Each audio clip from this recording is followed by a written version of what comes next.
Let us pray. O God, our Father, give us your help for this day through all the changing scenes of life. In difficulty, keep us from discouragement. In failure, keep us from despair. In success, keep us from thinking we do not need you. Help us remember that there's no situation in which you cannot help us, and no time in which we do not need your help. Grant us such wisdom of mind, such strength of will, such devotion of heart, may seek to do the things that please you. Through Jesus Christ our Lord. Amen. Say the Lord's Prayer. Our Father, who art in heaven, hallowed be thy name. Thy kingdom come. Thy will be done on earth as it is in heaven. Give us this day our daily bread, and forgive us our trespasses, as we forgive those that trespass against us. And lead us not into temptation, but deliver us from evil. For thine is the kingdom, the power, and the glory, forever and ever. Amen.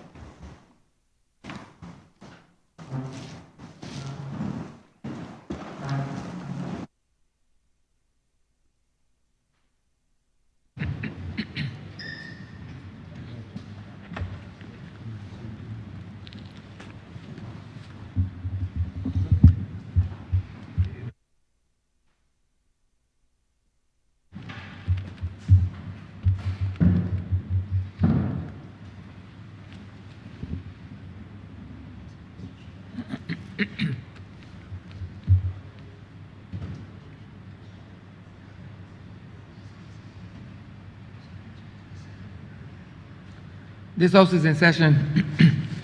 Minutes for the meeting held on Friday, 7th August 2026 will be deferred. Honourable Leader of Government Business. Thank you, Mr. Speaker. I beg to move that the aforesaid minutes be deferred. The question is that the aforementioned minutes be deferred.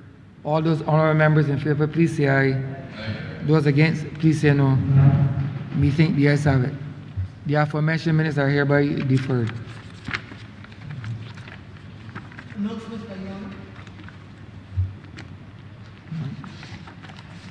Messages from His Excellency the President.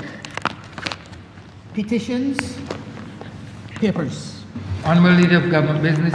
Mr. Speaker, I'm commanded to lay the agreement for the establishment of a conditional credit line for investment projects, CCLIP, BA 00011, means replacement and non-revenue water reduction program in Barbados. Government notices. Private members' notices. Notice of questions. Reports from select committees. First reading of bills. Statements by ministers. Congratulatory and or obituary speeches. Personal explanations. Motions for leave of absence. Oral replies to questions. Notice of motions for the adjournment of the House on matters of urgent public importance. Orders of the day. Honourable Leader of Government Business. Mr. Speaker, I beg to move the suspension of standing orders 6, 16, 18, 20, 42, subsection 5, 43, and 44 for the remainder of the day's sitting. The question is that the aforementioned standing orders be suspended for the remainder of the day's sitting. All those honourable members in favour, please say aye. Those against, please say no. Me think the ayes have it. The aforementioned standing orders are hereby suspended for the remainder of the day's sitting. Government business is the order of the day. Order number 9, sir. Order number 9 in the name of the Honourable Attorney General to move the second reading of the Domestic Terrorism Bill 2026. Honourable Member for Christchurch East. Mr. Speaker, I rise to introduce to this Honourable Chamber a landmark piece of legislation that recognizes an evolving and contemporary set of circumstances that we probably would never have contemplated maybe 10 years ago. Sir, they say nothing before its time. This is perhaps one of the most the most regret I've ever had in bringing a bill to this honorable chamber, because the sheer fact that we need to introduce such a bill speaks to circumstances that are not Barbadian. They're not who we are. The Prime Minister often uses the expression, we is we, to connote community, connote family connections, to connote a common perspective and a common bond over multiple things. But the environment that is created, sir, by a set of, in a large extent, lawless persons who do not display the ethos that we readily associate with Barbadiana, has put us, sir, in the invidious position that we have to address things where they stand, regardless of how it looks. When we think, sir, and we hear the word terrorism, because the bill, sir, is actually styled and entitled the Domestic Terrorism Bill 2026. When we hear terrorism, it conjures up violent acts to create a political point, violent acts or hostilities to create a change in regime. And that is what the standard definition of terrorism is. But we've come to recognize a situation where terror is actually created in the hearts of citizens, not necessarily to effect a political point, not necessarily to effect dissatisfaction with a government or a regime, not necessarily to change anything ideologically, but because people actually don't care. They trade, their business is the business of crime. Their business is the business of retaliation. Their business is the business, if I use the word terror simpliciter, their business is the business of terror. You enforce your position, you create your stature, you create the mythology surrounding yourself and your persona by terrorizing people, by making people afraid of you. Crime will always happen. So when I was a child, I mean, if somebody hit somebody with a 2x4, that was a major thing. The person actually used a weapon. If you heard somebody got chased with a Collins, that's as bad as it got. Somebody said, I go home and bring my lens for you. And when the person walked away, everybody scamper because nobody want to see the person come back with a lens. And that lens, sir, was the height of violence at that time. To attack somebody and chop somebody in public was the height of callous violence. It didn't get worse than that. And the object of the attack, sir, was usually a defined person, not a set of persons, not a random group of people. When you went and attacked somebody, sir, with a knife or with a Collins, you were going for the person. Invariably, the only person that get hurt was the person who's the subject of the attack, or if somebody was jumping in trying to part the fracas. That was it, sir. That was as bad as it got. And we were outraged at those circumstances back then.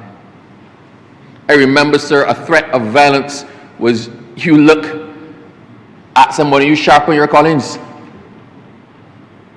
That was a threat of violence. That was an assault. I remember, so I actually did a case. I did a case with domestic violence, sir, where the man had previously been warned about threatening his wife. And what he did, he came home every night and he sat down in front of the TV, sharpening the Collins with a file and mumbling to himself. That was it. He didn't tell her nothing. He sat down every night, sir, sharpening the Collins and mumbling to himself. And that was deemed by the court to be domestic violence, a threat, an implicit threat. But back then, the weapon, the high point of violence, was the use of the Collins. Times have changed, you know, sir. Times have changed where if somebody does you something, you don't run home for your big brother who will come and beat the person because he happens to be bigger and got bigger fists. You don't run to pick up what we used to call a Bajan hand grenade, sir, or a big rock and pelt it at somebody. When rocks were thrown, that was a serious offense because of the possibility it might hit somebody else. A fight at school, sir, put you in detention, you might get a suspension. Throwing rocks will land you in expulsion. That was bad. No, sir, when I remember, sir, we were down Baxter Road at night, and two people got in an argument, and the aggressor, after he got a cuff in his face, said, "Wait right here, I came back." This ain't had nothing to do with me. I happened to be there with some people. At which point I suggested to everybody that they leave the space. I don't know where he went. I don't know what he was coming back with. I don't know what he intended to do. But I was not sticking around to find out. And I encourage everybody else to make their exit as well. Sir, nowadays, when things get out of hand and somebody leaves to come back, you automatically think the worst. You don't think they're going for the brother. You don't think they're going for Collins. When somebody leaves with a threat that he came back to deal with you, sir, our mind goes to one thing. It has gotten out of hand. This, when we say we is we, this is not what we contemplate as being we. In recognition of this, sir,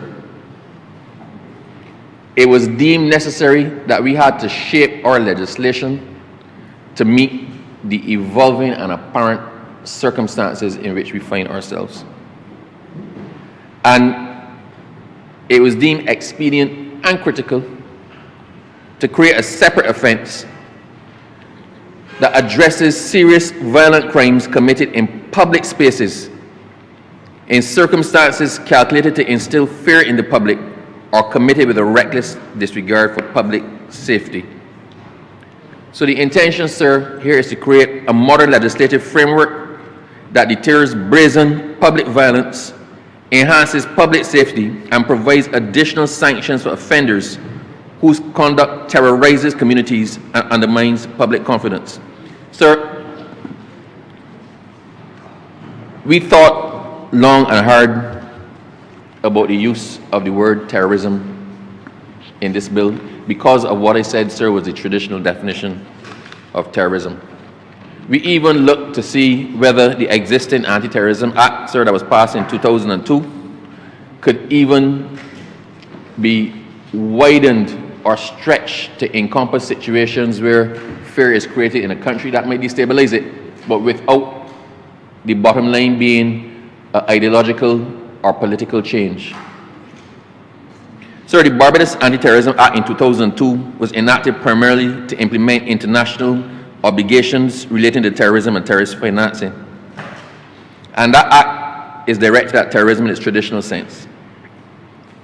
As I said, to bring about political, ideological, or similar change. Sir, our recent incidents, and I'm going to get to examples of the incidents shortly, our recent incidents in Barbados of public violence or violence in public spaces, while they generate widespread concern and they strike fear or terror in the hearts of the citizens, do not properly fall within the scope of the current Anti-Terrorism Act. If I use as an example of the things that we contemplate addressing here, everybody remembers the murder that was committed in the crowded food court at Sheraton, where somebody went into the food court and emptied the clip, lighted the place and emptied the clip, sir. And I think there was a delegation or a group of blind persons there for whom, sir, you couldn't even see, they could not even see what was happening, and they could not even know where to run. And I cannot contemplate the range of emotions and fears that they might, if you lose one sense, your other senses are heightened. So in not being able to see, you're hearing the cacophony of gunshots, you're hearing screams, you're hearing people scampering, and you don't know where to run. So they didn't just fear for their life, sir, they were petrified in place because they had no way of even dealing with the situation. And then when you contemplate, sir, the other persons who were there legitimately doing their business, who were able-bodied, for want of a better word, where you hear a whole set of gunshots, you don't know where it's coming from, you don't know if you were running towards the gunshots or not running towards the gunshots. All you can do is hit the ground and pray that nothing hits you. That assassination in Sheraton Center, sir, was not a one-man retaliation against another man. That was designed. And if it was not designed, then the perpetrator was reckless. Reckless, sir, as to his impact on the persons in the vicinity. That, sir, is an act of terror. It is not political. It is not ideological. It is a brutal act of terror, a violent act conducted in such circumstances, sir, that the public was entitled and expected to feel fear and terror. Sir, let's talk about the shooting in Nelson Street establishment. Somebody rolled up in Nelson Street, sir, and shot up a bar, resulting in the death of 3 innocent patrons. I understand the person they were trying to target was not one of them. But you roll up and shoot up a public bar in a broad daylight in a public area, one of the most frequented areas in the city. Reckless as to who was caught in that crossfire. Everyone on that street felt fear and terror. And it's a case in point that the person you were going to kill was not even one of the persons who was injured. We have it, sir, with people coming off of cruises, as the Honourable Minister for Justice has said. I'm not supposed to hear him, but it's relevant, so I'll hear him there. But people targeting people coming off of cruises, where you're all effectively captive on a boat waiting to disembark. When the shooting starts, you've got nowhere to run. You have to leave through one exit. It's a funnel. If you talk about shooting fish in a barrel, that's what it is, sir. Sir, the daylight shootings across multiple districts involving high-powered firearms. People rolled through Deacon, sir, and discharged shots. Somebody was down Silver Sands. People came through on a motorcycle, sir, and shot at all Silver Sands with a high-powered weapon. I think 40-something cases, spent cases were recovered. Some went through people's houses right there in the middle of the day with children running about the place. Those, sir, are acts of terror.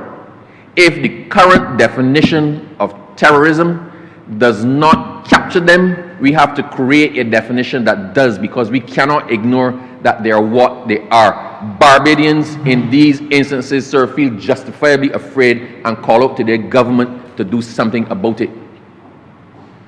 Sir, quite frankly, it is hard to stop a crime before it happens. If 2 men or a man picks up and decides that he's coming after you today, sir, and he ain't discussing about it, you can't stop it. What you can do is create the framework that causes him to pause, or should cause a reasonable thinking person to pause, because you're not getting the slap on your wrist. You will be dealt with to the fullest extent of the law under a piece of legislation designed recognizing the terror you are perpetrating upon the people of Barbados. Sir, I'll be straight with you. The DPP had advised, well, he was of the same mind that the current Anti-Terrorism Act does not adequately cover these incidents. But the DPP is a creature of strict law. And he was of the opinion, and some people are of the opinion, that the current statutes capture it. That everything that is done, all of the offenses that stand as the bottom line, baseline offense for domestic terrorism are actually crimes of themselves, and they can be dealt with under wounding, under assault, under manslaughter, under murder. But sir, that recognizes the actus reus only. The actus reus is what qualifies that crime under the legislation. The mens rea is the mental element. It just says that you knew what you were doing, and deals with and renders you liable to a guilty verdict for the mental element, or that you were reckless as to the cause. But sir, what it does not capture is the overall circumstances and the effect on the country or the people at large. So it was our position, sir, that if you shoot a man, that is a heinous and horrible crime. You should be dealt with as harsh as possible under the Firearms Act.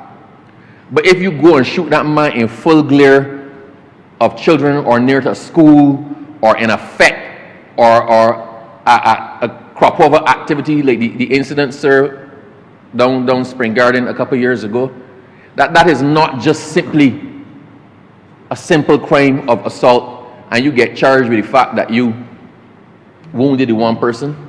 No, you should get something more. Because from the time you picked up and put yourselves in that set of circumstances, from the time you present yourself into the public and you walk into the public place, a public circumstance with the intention of doing somebody harm, thought should occur to you that you will, if caught, you will face the fullest extent possible under the laws of Barbados. And we deem, sir, that although the offenses that stand as the baseline offenses for domestic terrorism are themselves punishable, that was not enough. The terror to the public, or your recklessness or your callousness in dealing with the public and the impact on the country at large, sir, requires that something else come into play.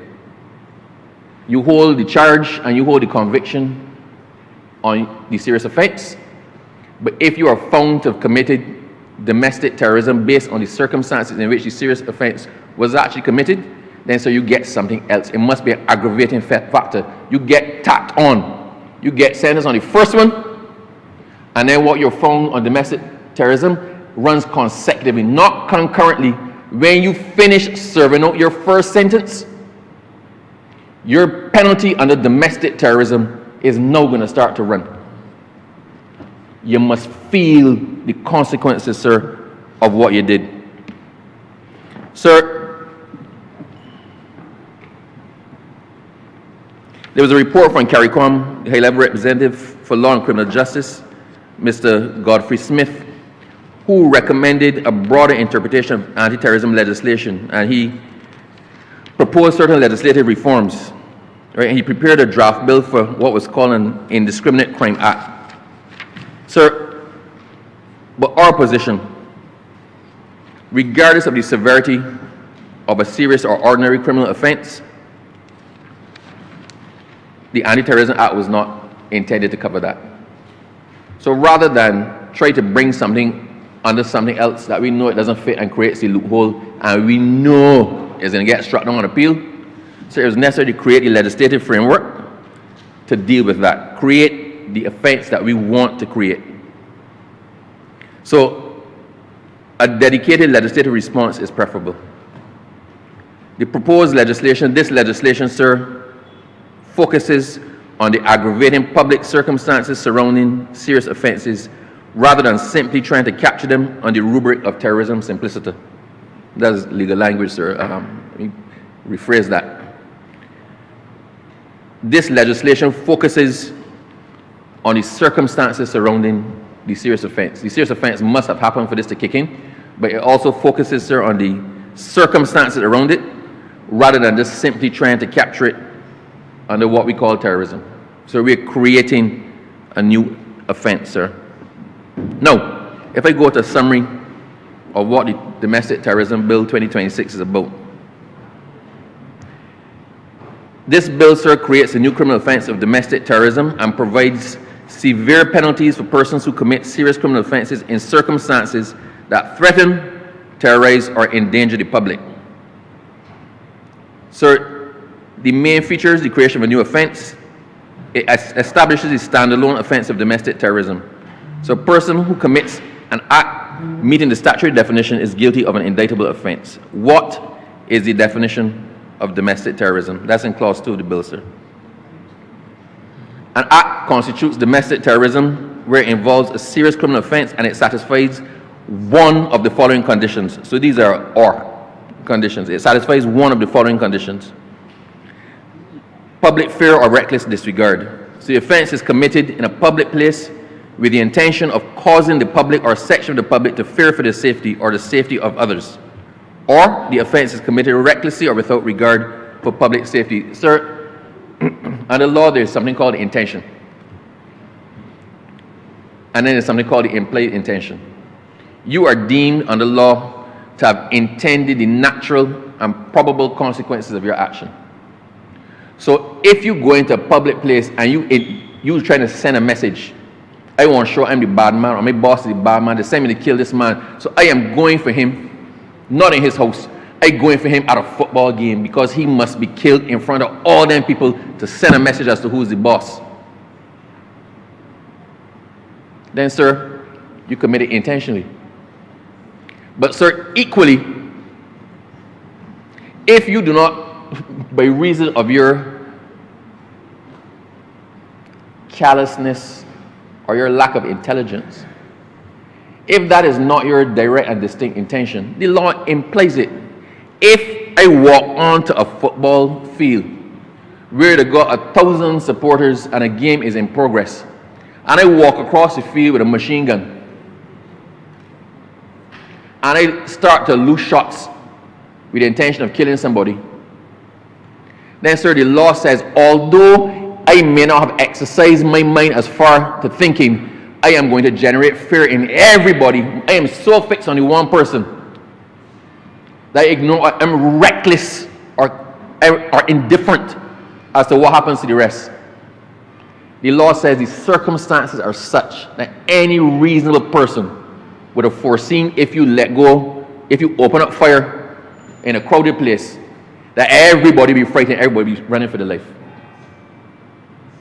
So although you say that was not my intention, I went for that one man, it doesn't matter.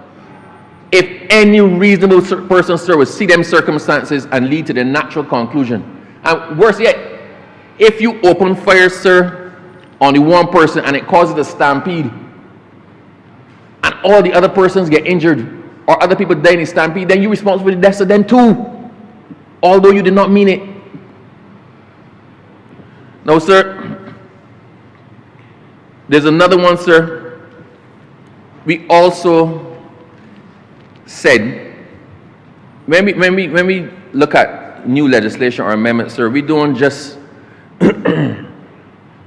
limit it to the one thing you're contemplating. So I'll be straight, sir. This was initially informed by the fact of the semi-automatic gun use and the brazen public killings.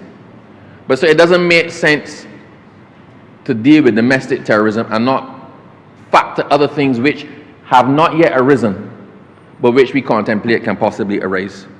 So domestic terrorism also, sir, includes bias-motivated circumstances. So it's committed, domestic terrorism also includes where the offense is committed in a public place and is motivated by bias against race, nationality, ethnic origin, sex, sexual orientation, gender, or religion.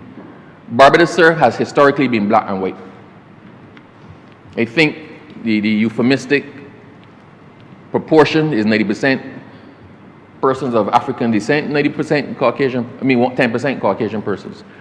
But, sir, we are getting to a point where our racial makeup is expanding. We have a number of Chinese laborers, Chinese persons in Barbados conducting business, a lot of them working on government projects. Sir, and chances are a lot of them are going to stay. We have increasing influences outside of the traditional black and white. So we don't have to wait until somebody does something. We have to, right now in drafting this legislation, we thought, okay, what else can we properly consider that falls naturally to be considered under this? And that, sir, is also racial or hate crimes that are perpetrated in public. Sir, the other one that is included is dangerous firearm activity. This, sir, evoked a lot of discussion in cabinet, sir, because it was not initially included. Initially, we looked at crimes where there was a victim. So our domestic terrorism contemplation was initially, sir, in relation to crimes which involve a victim. Somebody was hurt, a serious criminal activity was committed against an individual, and the individual suffered consequences. That's what was initially done, sir. But the honourable member for St. Thomas, I remember, sir, it was late in the day. This was our 6th or 7th stab at this, for want of a better phrase, our 6th or 7th attempt at this piece of legislation over many, many weeks. And we have finally, sir, finally gotten to the point where everybody said, yes, we are comfortable. You remember, sir, that Calypso cricket in the jungle? Where the wicket, the elephant bowled the ball, not everybody scampering, and the donkey walking back. And then there was a pause, sir, and it said, then Mr. Parrott, the umpire, he said, all you horse and strain, elephant, that was a no ball, donkey to bat again. Everybody accepted what had happened. The consequences that flowed from the donkey, the elephant knocking down the wicket, knocking down the donkey, knocking down the wicket keeper, everybody, and the donkey was walking back. And there was a pause, a dramatic pause. And I said, I captured, sir, there was a dramatic pause. And then the honourable member for St. Thomas said, but what if? So, sir, we discussed that, and we went with the what if. So we expanded, sir, to include dangerous firearm activity.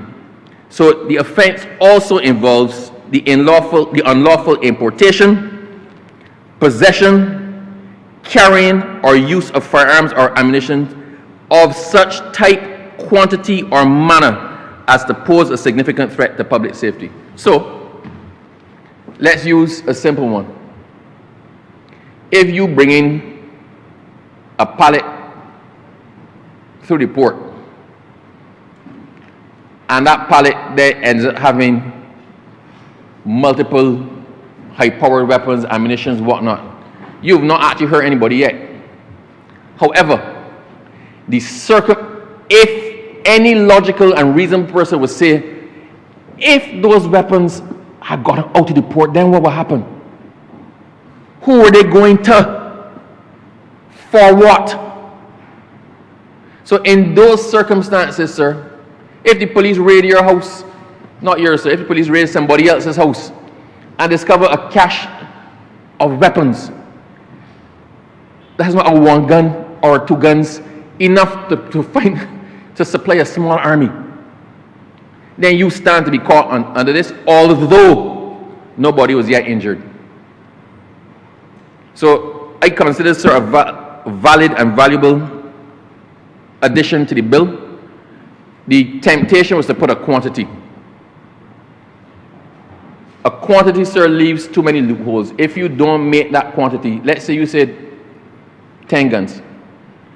If you don't make the 10 firearms, if you make the quantity with 10 small pistols,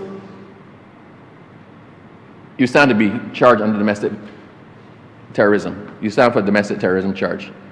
If you don't make 10 weapons, but you have 8 AK-47s, well, I dare say, sir, that 8 AK-47s are a lot more dangerous than 10 pistols in terms of the mass destruction and the mass impact they can have. So we had to resist the temptation to drop a number in there and instead leave a court and a jury to decide on the circumstances of it. We're all intelligent people. If it does not strike the jury as sufficient to warrant the charge, then they will bring the person back not guilty. But if the circumstances of it are such that there could be no other reasonable explanation and this was meant to perpetrate some grievous crime or set of criminal activities, then, sir, the person should stand to be charged and convicted under this legislation. Sir, we deal with public place. What does a public place include?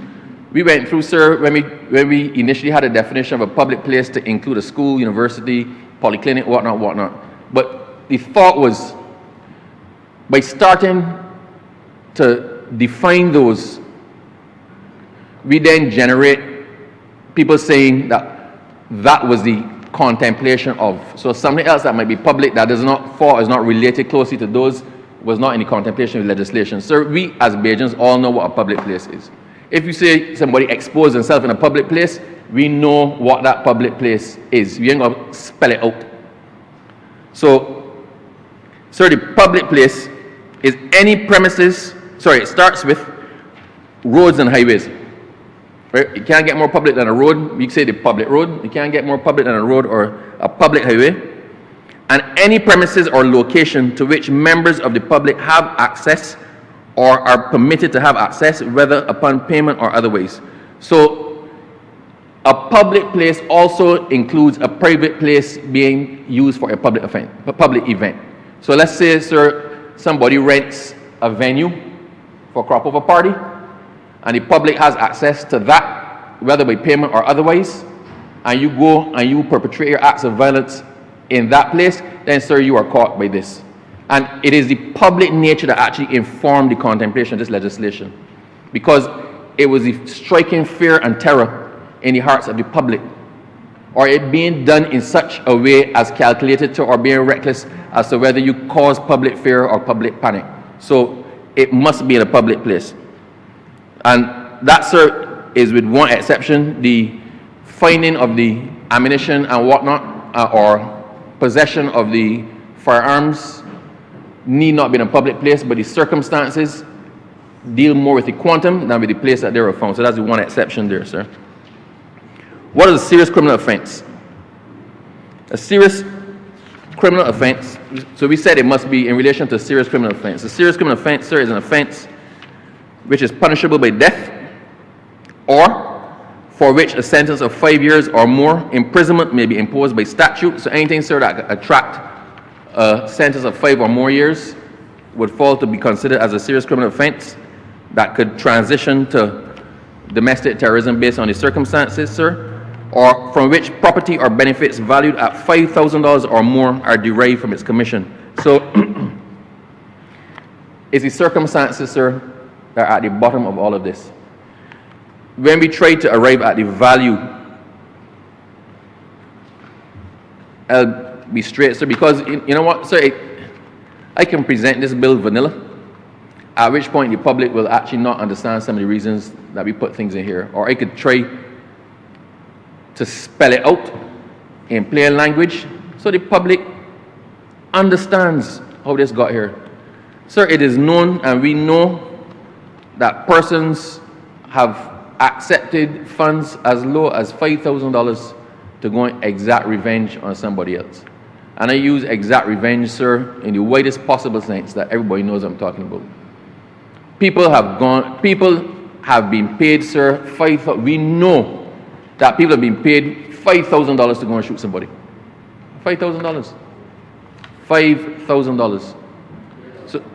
So, sir, if you stand to gain, whether in money or money's worth, in excess of $5,000 for the commission of an act in public, then, sir, this stands to be caught here as a serious criminal offense. So the serious criminal offense, sir, is a starting point. You must have committed a serious criminal offense in order to actually start to attract the charge of domestic terrorism, and that's the baseline for the serious criminal offense. Punishable by death. So that includes murder, treason, for which a sentence of 5 years or more imprisonment may be imposed by statute, or for which property or benefits valued at $5,000 or more derived from its commission. So what are the penalties? For murder-related domestic terrorism, so where the act of domestic terrorism results in the death of a person, the offender may suffer death or be liable to be sentenced to life imprisonment. For other serious offenses, so for domestic terrorism involving any other criminal offense, you can get up to life imprisonment. So everything else, so if it involves murder, then you stand to suffer death, so or life imprisonment. And this is an aggravating factor, sir, effectively for a murder charge. So if the murder was committed in such a way in the full glare of the public in circumstances where terror ensued, where you're sending a message, then sir, this will go towards asking for the death sentence to be imposed upon the person. Sir, consecutive sentences. Where any other sentence up to life imprisonment is imposed for domestic terrorism, that sentence must be served consecutively to the sentence imposed for the underlying criminal offense. So if the underlying criminal offense was possession of a firearm, you might get, 10 years for that. If it is served possession of 50 firearms, you might get life. You can stand to get up to life. If you shot up a place, sir, and injured 2 or 3 people, whereas for the wounding or the assault occasion, actual, whatever it is, sir, for the wounding, you may end up with a sentence of maybe 20 years in total. If they sentence you for another 20 years under domestic terrorism, then your 20 years for domestic terrorism will start to be served after you've spent the 20 years for the underlying offense. So it is intended to compound the sentence. Once you get into the area of domestic terrorism, sir, it is intended that that compound, no running concurrently, no conviction, reprimand, discharge on this, but you're getting something else. No, sir. You will feel the full weight of the law. If they let you off on the rest, you can still serve for domestic terrorism. Sir, the key policy effects, sir. This bill does not redefine all serious crimes as terrorism. Instead, it creates the additional offense where serious criminal conduct terrorizes the public, is committed with reckless disregard for public safety, is motivated by certain forms of bias, or involves particularly dangerous firearm activity that threatens the wider community. The prosecution should establish, sir, an intention to instill fear among the members of the public or recklessness as to whether terror or fear would result. And it is limited, sir, to serious violent offenses, including conduct that causes death or serious bodily harm, endangers life, or creates significant risk to public safety, and once again involves firearms, explosives, or similarly dangerous weapons. Sir, if I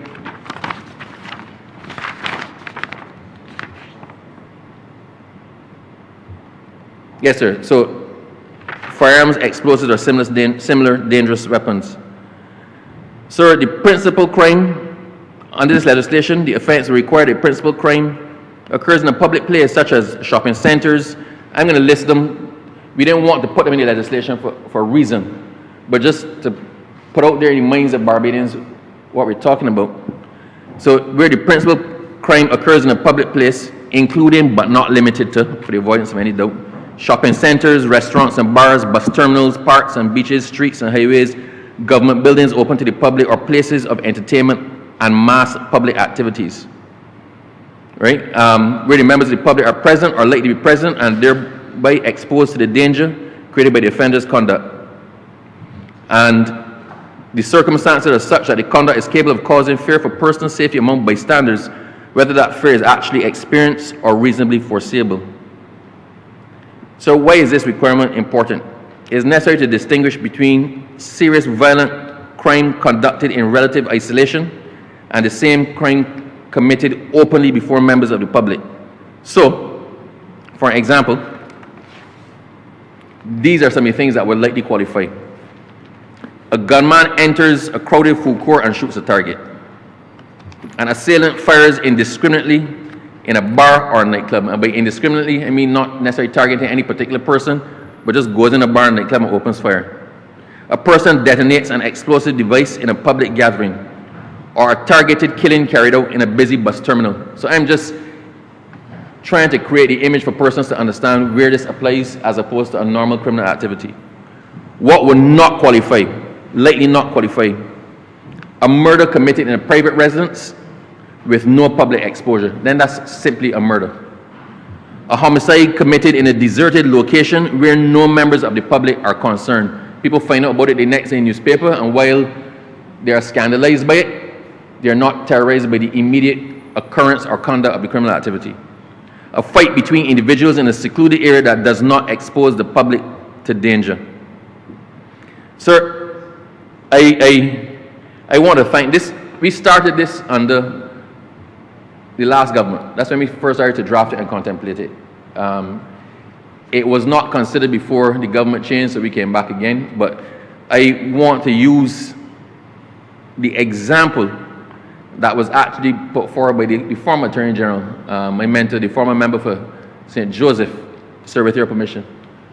Sir, he said, in discussing this matter, the principal offense should be carried out in a public place and within sight of members of the public. As key to the offense is the effect that it has on the public. As always, though, it will be a matter of degree and judgment.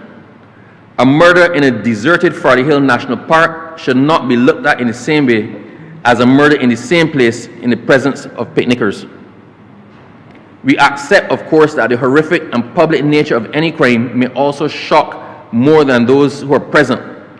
Often the public at large is traumatized by the offense and its brazenness, but that should not be a consideration in this legislation, as all crime has the potential to traumatize members of the public at large, even when they only know of it through the news or social media. In a nutshell, sir, it's all about circumstance.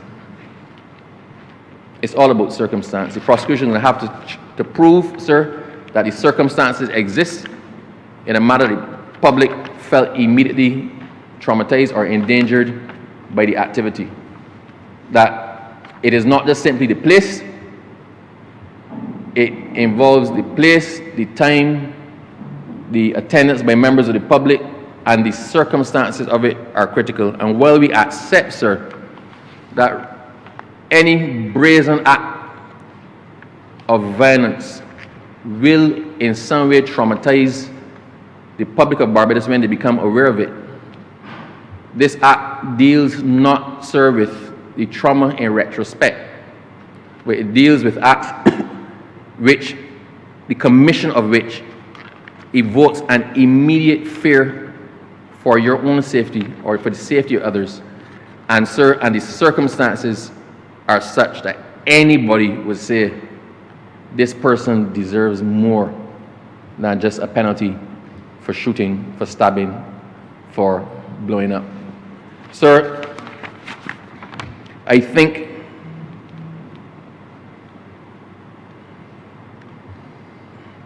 sir, that it is a very, very short bill. I went into it in great detail because I also want to use this to send a message. I hope, sir, that the press carries this fully. We want to send the message. We have heard the public of Barbados. We have heard them say more must be done to punish these people who have no respect for life or limb. More must be done to send a message that we are saying no more to the persons who care not about the safety of the public, of our children. More must be done, sir, to dissuade and punish those who don't respect public places. More must be done, sir, to those who feel to perpetrate acts of violence in public motivated by race or bias or other things like that, sir. And we also said, although you don't commit an act, a direct act with a victim, if you see fit to import, to possess, to distribute weapons, firearms, explosives of such quantities that there could be no other reason than to perpetrate significant harm on one or more members of the public, then you stand as well to be considered and to face the hammer under this piece of legislation. So we've heard the public. Your government, spent a lot of time in trying to get this one right, in trying to address the concerns, in trying to have additional penalties in making sure, sir, that those who perpetrate these acts that I outlined before are not out in 10 or 15 years. That if you do these acts that constitute domestic terrorism, sir, you will spend the vast majority of the rest of your life at Dodds Prison, if you don't suffer death as part of your sentence because of the heinous nature of your crime. Sir, I had to go into this much detail because the message had to be sent and it had to be clear what it was we were dealing with. I guess based on anything that comes after this, sir, I will deal with that in my wrap-up. But for now, sir, I simply beg members to take note of what was said, and I beg that this be read a second time.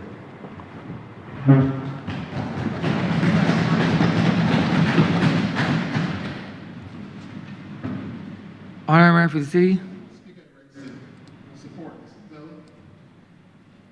And I support this bill, Mr. Speaker, sir, because... Sorry. I support this bill, Mr. Speaker, sir, because it's a public order offense, sir. The truth is, sir, that the Learned Attorney General was correct when he said that the existing piece of legislation, not in these words, but the existing piece of legislation, even the anti-terrorism bill, really is insufficient and does not create this offense of domestic terrorism that we are seeking to bring today. Further, Mr. Speaker, sir, you're well aware that we have in Barbados what we call the Public Order Act.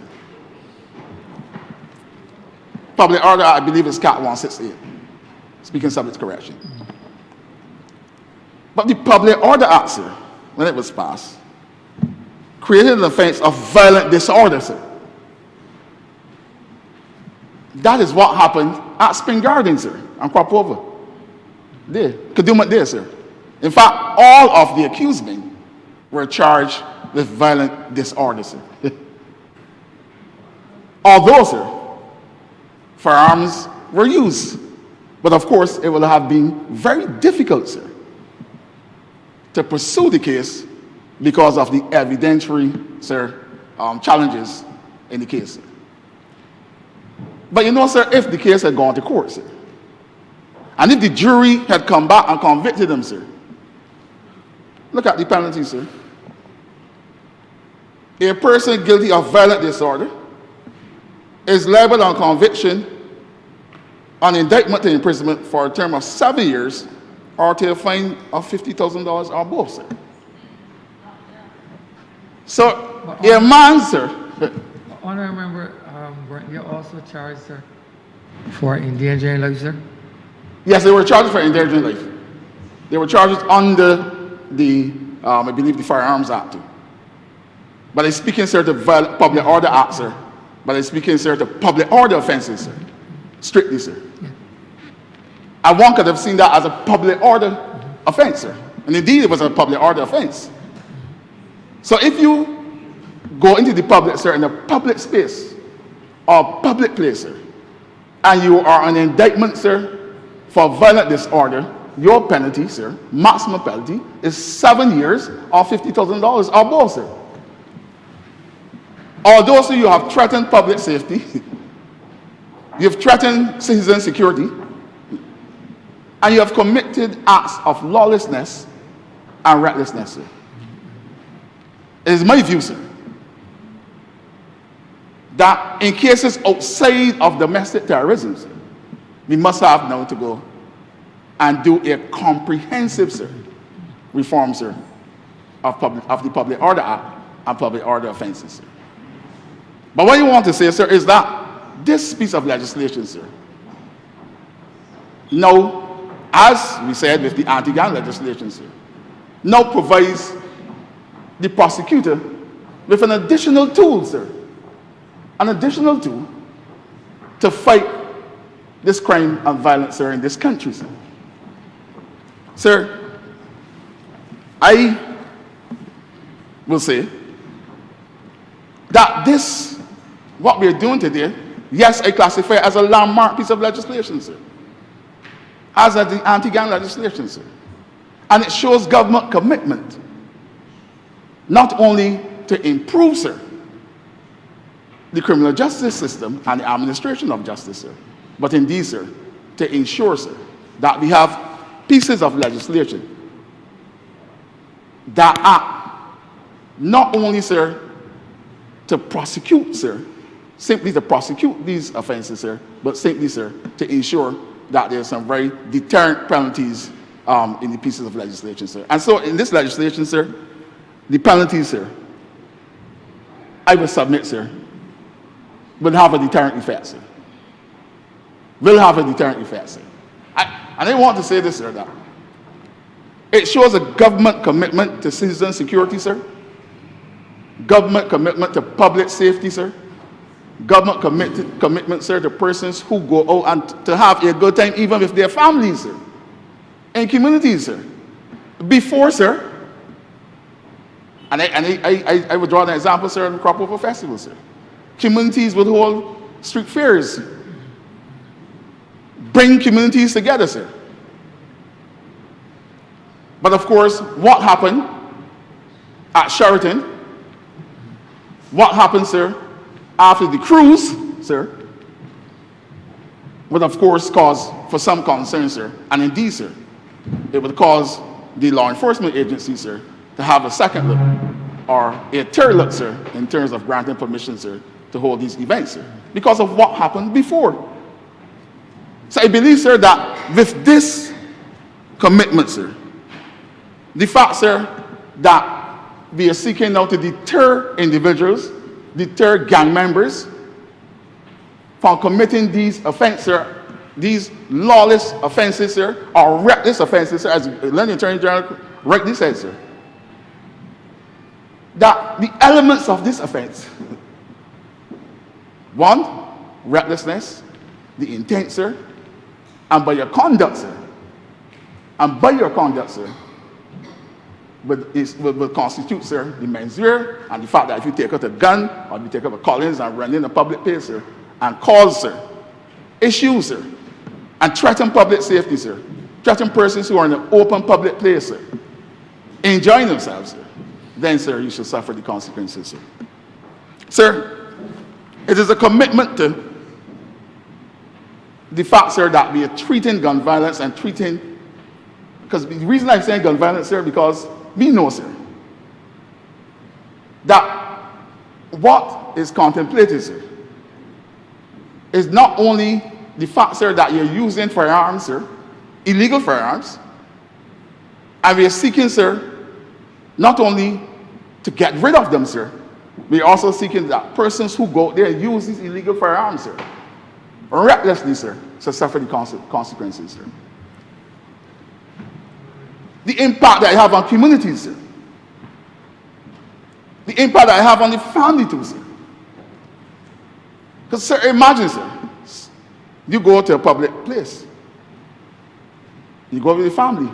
You go with individuals, like what happened in Sheraton, sir. And then you are wounded by a man of straw, sir. And you're the only breadwinner of the family, sir.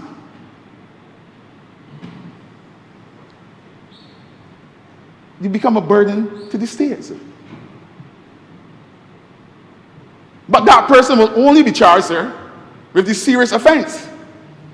But now we're bringing out that if you commit that act in the public, you still have now to face another count on the indictment of domestic terrorism, sir. So as you learn the Attorney General rightly say, if it don't get you here, sir, there's a likelihood that you will get you here, sir. Because, as I said, it's an additional tool in the prosecutor toolbox, sir, to catch, sir, the accused man on trial, sir. Sir, I want to, as I said, sir, you don't have to be on the wicket batting again. And I'm going to be very brief in my submission, sir, respectfully, sir. Sir, what attracted me to this legislation, sir. And I believe it is consistent with other pieces of legislation involving domestic terrorism, sir. Yes, sir, the judge has a discretion, sir, when it comes to sentencing, sir. But unlike the Public Order Act, sir, where there's a fine, sir, or you get a fine or imprisonment, both, sir. In this piece of legislation, sir, you know what the penalties are, sir. Very strict penalties, sir. Extremely strict penalties, sir. Sir, I want to say to Barbados, sir, that this piece of legislation, sir,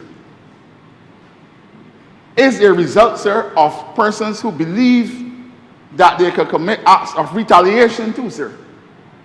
That where gang members believe, sir, that they could go to a school fair or go to a busy business place, sir, like Sheraton, go to a cruise, sir, and lay away, sir, having no regard, sir, having no regard for public safety, no regard for citizen security, will believe, sir, that it's proper to go after the target, sir, at the expense, sir, of innocent bystanders, sir, and persons who went out to a cruise, enjoying themselves, and then you have to be faced, sir, with this act of lawlessness, sir, and recklessness, sir, by individuals, sir. Sir, I want to conclude by stating, sir, that I support this bill. I support this bill. Where it come from before, sir, even if it was there too at this stage, sir, I will support this bill too, sir. As a citizen of Barbados, sir, and as a citizen who, sir, is concerned, sir, about the acts, sir, of violence, the acts of violence, sir, and lawlessness and recklessness, sir, that we have in this society, sir. Sir, this bill, now, brings together, sir, a whole set of pieces of legislation, sir, that impact positively on the criminal justice system, sir. You have the Bail Act, sir. You have the Firearms Act, sir. You have the Gun Court Act, sir, with the amendment to the Supreme Court of Judicial Act, sir. We have, sir, the Witness Protection Bill, sir. All of these pieces of legislation, sir, will impact positively, sir, on the criminal justice system, sir. As I said, sir, my submission will be short because I have to bat on the wicket again, sir, shortly. And so I support the Learned Attorney General, sir. I support, sir, the intention, sir, of this government to ensure and to make sure, sir, that citizens, sir, have their security and have their safety, sir. I thank you, Mr. Speaker.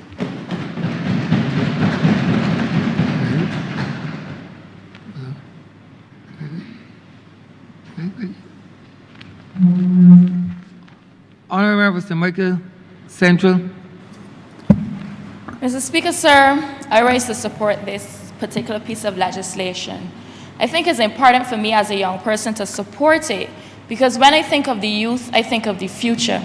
And when I also think of who are the main or primary offenders these days, it is persons under the age of 25, sir, Mr. Speaker, sir.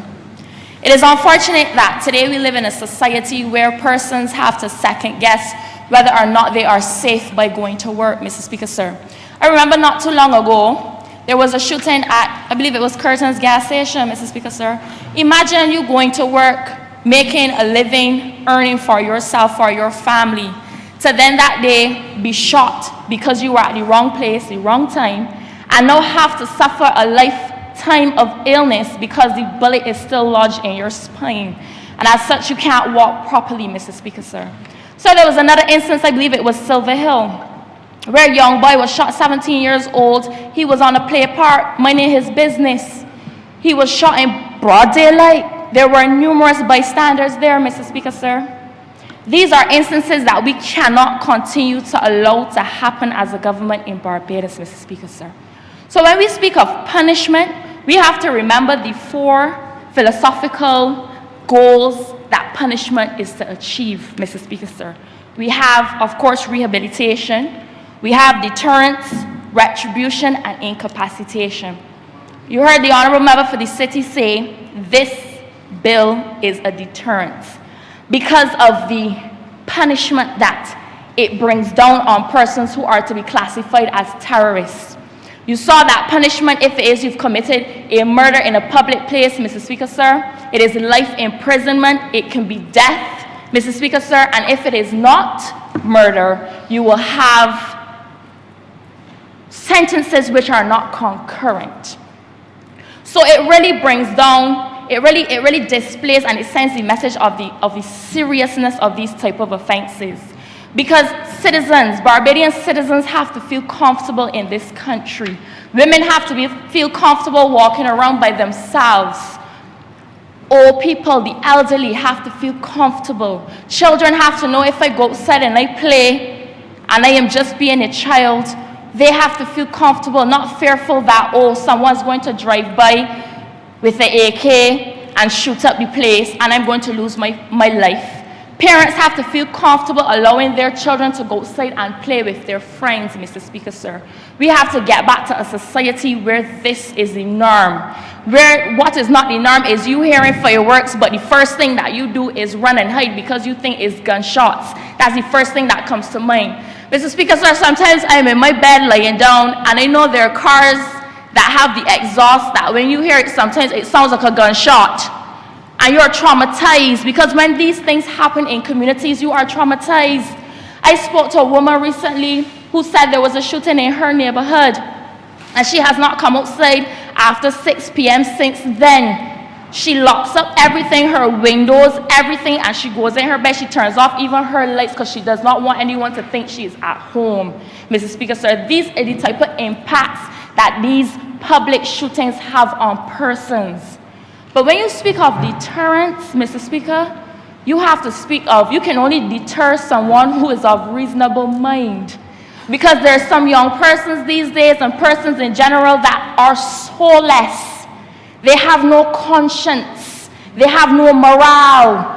And no matter how many bills we bring to this parliament and how many pieces of legislation we pass, we cannot legislate morale. We cannot legislate good conscience. There are times when I get angry, Mr. Speaker, sir, and I may have certain thoughts, but I don't act on those thoughts because there's a voice in my head that says, Tyra, that is not good. Don't do it. That is not according to God. It is not according to the law. Don't do it. You have too much to lose. Don't do it. But there are persons in this society, Mr. Speaker, sir, that do not have that voice. They do not. They don't care. They don't have no respect for authority. They have no respect for God. They don't fear God. They have no respect for life. The loss of life means nothing to them, Mr. Speaker, sir. So until we address that problem, it doesn't matter how many pieces of legislation we bring in this parliament. It doesn't matter how harsh the penalties may be. It could be death. It could be life imprisonment. If you have a man that does not care for himself, for others, or for God, that does nothing to or for him. And that is where we have to get to. We have to address the mental issues of this country, sir.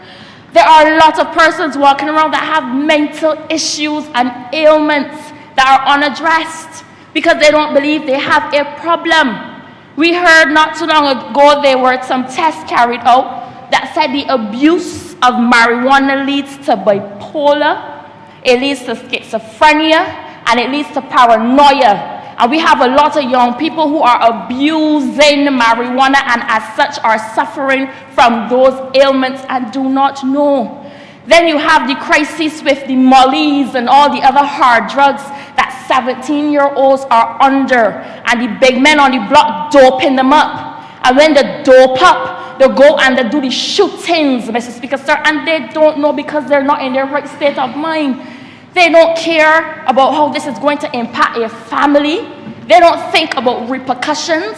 They don't say, well, I'm not going to do this shooting because if I get caught, I might get life imprisonment. They don't have that thinking, that level of thinking, Mr. Speaker, sir. So yes, I support this bill. I do. And yes, I support the fact that it is another tool in the armory to fight against the rise of crime in this country. But we as a society, we need to go a step further. Parents, you need to look at your children because it starts from when they are young. Do not wait until they turn 17 and 18 years old to not want to cry blue murder. You have to get them from when they are young, instill values in them. Take them to Sunday school. They have to know a God. They have to know a God. That is the only way. Mr. Speaker, sir, it starts from primary school level. Children have to get back to knowing what is right and what is wrong, what is good and what is bad. We have to get back to the golden rule. Do unto others as you would have them do unto you. That is the only way we will save this country, Mr. Speaker, sir. It is not the numbers of legislation, pieces of legislation we bring to this parliament. It is the person, the human beings that we are dealing with. The morale, that fiber, that thing that makes us human beings, conscious, good conscience is what makes us good human beings, Mr. Speaker, sir. So once again, I must say I support this bill and I applaud the Honourable Member for Christchurch East for bringing this piece of legislation to the floor of Parliament. But we as a society, Mr. Speaker, sir, we need to go a step further. With those few words, I am obliged. Honourable Member for St. Thomas.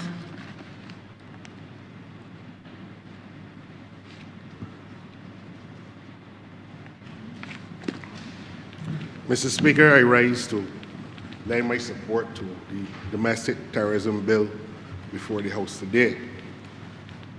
And I would like to thank the Attorney General for his... Honourable, your mic is on. Your mic is on. I'd like to thank the Honourable Attorney General for the manner in which he clearly outlined the provisions of the bill.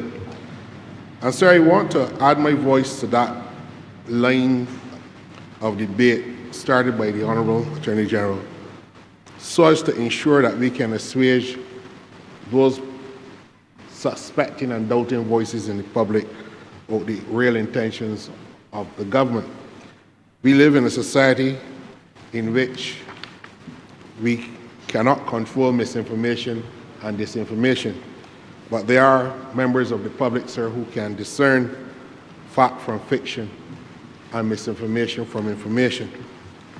This bill is a straightforward and compelling bill to protect the people of Barbados from harm, and indeed, sir, one of the more fundamental responsibilities of the government, or any government, is the protection of people. Protection from extreme violence and violence intended to cause shock, or violence that is in complete disregard for the level of fear and apprehension on the part of ordinary citizens as they go about their business, is ultimately the concern of this piece of legislation.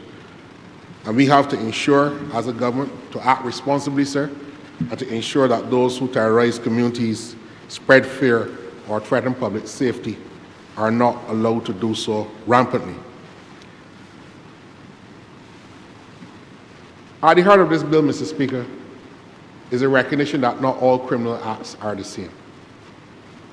There are people who commit offenses for personal gain. There are people who commit offenses out of the sheer overwhelming burdens of their own necessity.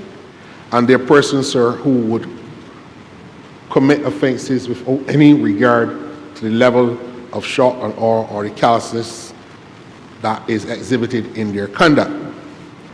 There's some, sir, who would destabilize this community in order to gain a foothold in the community, whether controlling a block or whether controlling some economic control over the community. Criminal conduct, when it crosses that line, sir, becomes an attack on the public, and I believe that the government has a duty to act in this regard. This legislation does fill an important gap, and the Learning Attorney General is right that one would not have thought that domestic terrorism would have ever had to be brought into legal form by way of statute to fill any gaps in our legislation. But we cannot, like the proverbial ostrich, bury our heads in the sand. We must confront the reality that is. This legislation recognizes that acts committed in public places with the intention of causing people widespread fear, acts that are motivated by way of hatred against a particular person or persons or groups of persons and involving dangerous weapons have to be dealt with seriously by the law. They have to be dealt with as a real threat to public safety, as they are, Mr. Speaker. Every citizen of the country has a right to go about their business without having to look around their shoulder. And every time you see an act of violence described in the media, it is often heartening to hear the concerns about people that they don't feel that they can walk about in safety anymore. A couple moments ago, I was having a discussion with the Honourable Member for Christchurch West Central, and he was telling me about the difficulties he was having in certain parts of his constituency where he fears going. And every time he goes into the community, there is this apprehension on his part that there is some incident that is likely to happen or may happen. And that is a normal member of parliament going about his elected duty to consult with his people. I can confess, Mr. Speaker, that I don't have those fears in the constituency of St. Thomas. But certainly, we all live in one Barbados. And what I would like for myself, I would wish for the Honourable Member of Christchurch West Central, and indeed all the other members of this House, and indeed Bajans, as they go about their business. So when individuals engage in the conduct that is intended to terrorize the country, they are not merely attacking victims, they are attacking all of us. They are attacking our security, our sense of security, and our sense of peace. And the bill, therefore, is intended to send a strong message, Mr. Speaker, that we as a country will not tolerate the continuation or the exacerbation of this level of callous violence in the country. We will not tolerate people having to live in fear. The heavy hand of the state, you will hear as a criticism that we are now creating a double offense, but sir, this is necessary. But the more important consideration for me, sir, is that the bill is measured and proportionate. This legislation is not aimed, sir, at the ordinary petty criminal. It is not aimed, sir, to target any specific individuals. This legislation targets a particular type of conduct, not an individual. It establishes clear thresholds that the offense must be classified first as domestic terrorism. The conduct must constitute a serious criminal offense in that regard. And secondly, which is more important, it must satisfy criteria such as being committed in a public place with the intention of causing fear, being motivated by some kind of prejudice or hatred, Mr. Speaker, or involving firearms, ammunition in circumstances that pose a significant threat to public safety. Now, the Learned Attorney General did point out that it made some contribution when we were in Cabinet discussing the bill. And I'm not trying to draw attention to myself, but it is really important that we not only criminalize or seek to address the behavior of those persons actually conducting an act of terror by way of the shooting or by the leaving of some device that explode in the community to cause some terror, but the people who import these things, knowing that these things can cause significant harm in the community, must be addressed, and I'm happy to associate myself with that being included in this bill. Sir, the requirements that the law requires for an act of domestic terrorism to be constituted as such does not cast an overly wide net. It is directed at the most serious of criminal conduct that threatens the society. And I think that any criticism that may be heaped on government in the social media sphere or elsewhere, sir, must be balanced by the fact that we are addressing something that is urgent, but we are doing so in a way that is proportionate. Some people may ask, Mr. Speaker, why are the penalties so severe? I would submit, sir, that they are not. The penalties are proportionate to the gravity of the conduct that is being addressed. Both the Honourable Member for Christchurch East Central and the City of Bridgetown, Christchurch East, the Honourable Attorney General, and the Honourable Member for the City of Bridgetown explain the level of the gravity of the offences being concerned. When murder is committed as an act of domestic terrorism, Mr. Speaker, the bill provides for the most serious of consequences, life imprisonment. Where other serious offences are committed, life imprisonment. And that reflects a fundamental principle of justice, Mr. Speaker, which we must all associate with, that those who deliberately seek to terrorize the communities in the country and endanger life on a larger scale must face the consequences of their action, and long sentences of imprisonment meets that threshold. The bill, sir, does not attempt to replace existing law, and that might be one of the concerns of some members of the public who are not necessarily versed in the law. This is not replacing existing law. The offender must still be prosecuted for the underlying offence. The legislation recognizes, however, that the additional harm caused by the offence, the way in which it was intended to create that level of widespread fear in the community, warrants further attention, particularly at the sentencing stage. An accused person will still have to go to court, will still have the availability to be able to mount their defence as against the primary charge and the charge of domestic terrorism. The jury will hear the facts. And if convicted, sir, the judge will have to make a determination on the basis of what is the appropriate sentence as it relates to the seriousness of that offence and whether the threshold of domestic terrorism is satisfied by the legislation. So the court becomes the ultimate tribunal to determine whether the underlying offence has been satisfied, whether the offence of domestic terrorism has been satisfied, and if guilt or innocence is pronounced by the jury, then the court at the sentencing stage, or if they have to discharge the individual if they are found not guilty, makes a decision. But the courts make the ultimate decision and not Parliament. We can draw the line by passing the legislation, but this is not a government intended to put a heavy hand on the system. Fairness is determined by the courts. Sir, in closing, I believe that the legislation appropriately meets the required threshold for what is reasonable action on the part of the government, and I am happily joined with the honourable members who have spoken to associate myself with the bill, and I commend the Learned Attorney General for bringing the bill. I'm obliged to you.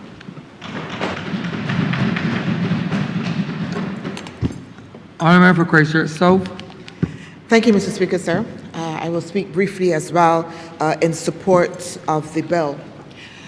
I grew up in a community, Mr. Speaker, sir, in which I have a clear recollection of one night sitting on the steps of my house with a friend, and a few meters away, a car stopped and some young men got out of it, faces covered with guns in their hands, and went across to the house right opposite mine. That was some years ago, living in that neighborhood.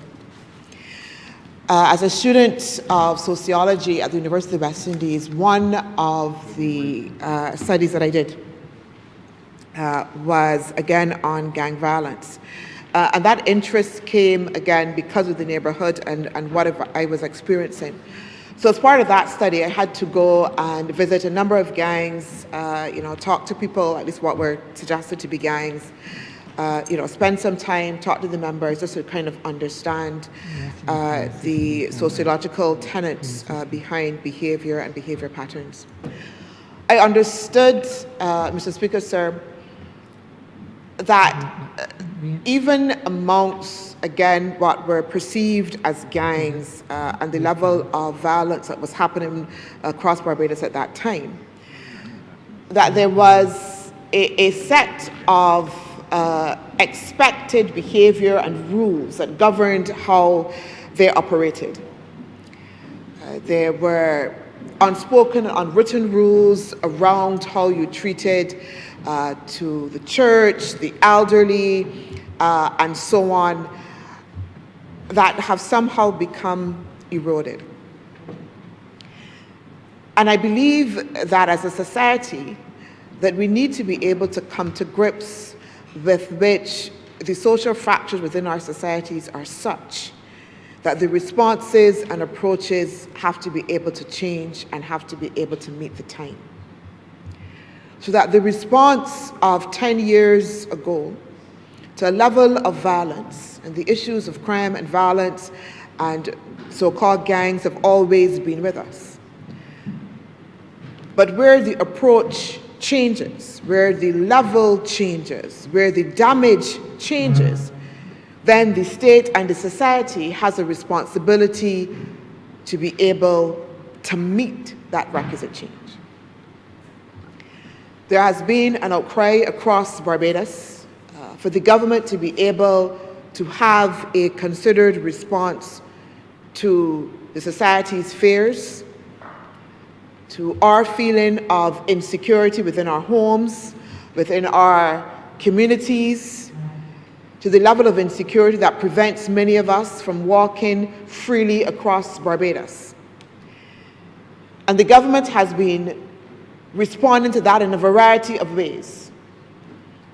Not all of them having to do with how we can exercise our authority in the realm of law, legislation. But we have been doing so through a number of other policies and programs. We have been doing so through our Project Dawn, our block transformation program, reaching directly into blocks to offer alternatives. What we are doing in our One Family program to attempt to address the systemic issues of vulnerability within families that are at risk, to remove some of those at-risk factors. It is evidence in what we have been doing in terms of offering expanded training and training programs, whether through programs like Construction Gateway, expanded programs for agricultural training. I know just recently at the Hope Agricultural Training Facility, there have been courses in apiculture, again, particularly directed at young men and other entrepreneurs who would want to get into new alternatives, Mr. Speaker, sir. Not just the traditional areas, but new alternatives. So that the policy response to what we have been saying in terms of the social fractures and the change in the level and typology of the violence is nuanced. It is nuanced. And I hope that that is recognized and appreciated. The government is not applying one lens to look at this issue, but that the response is multifaceted. I've said in other spheres that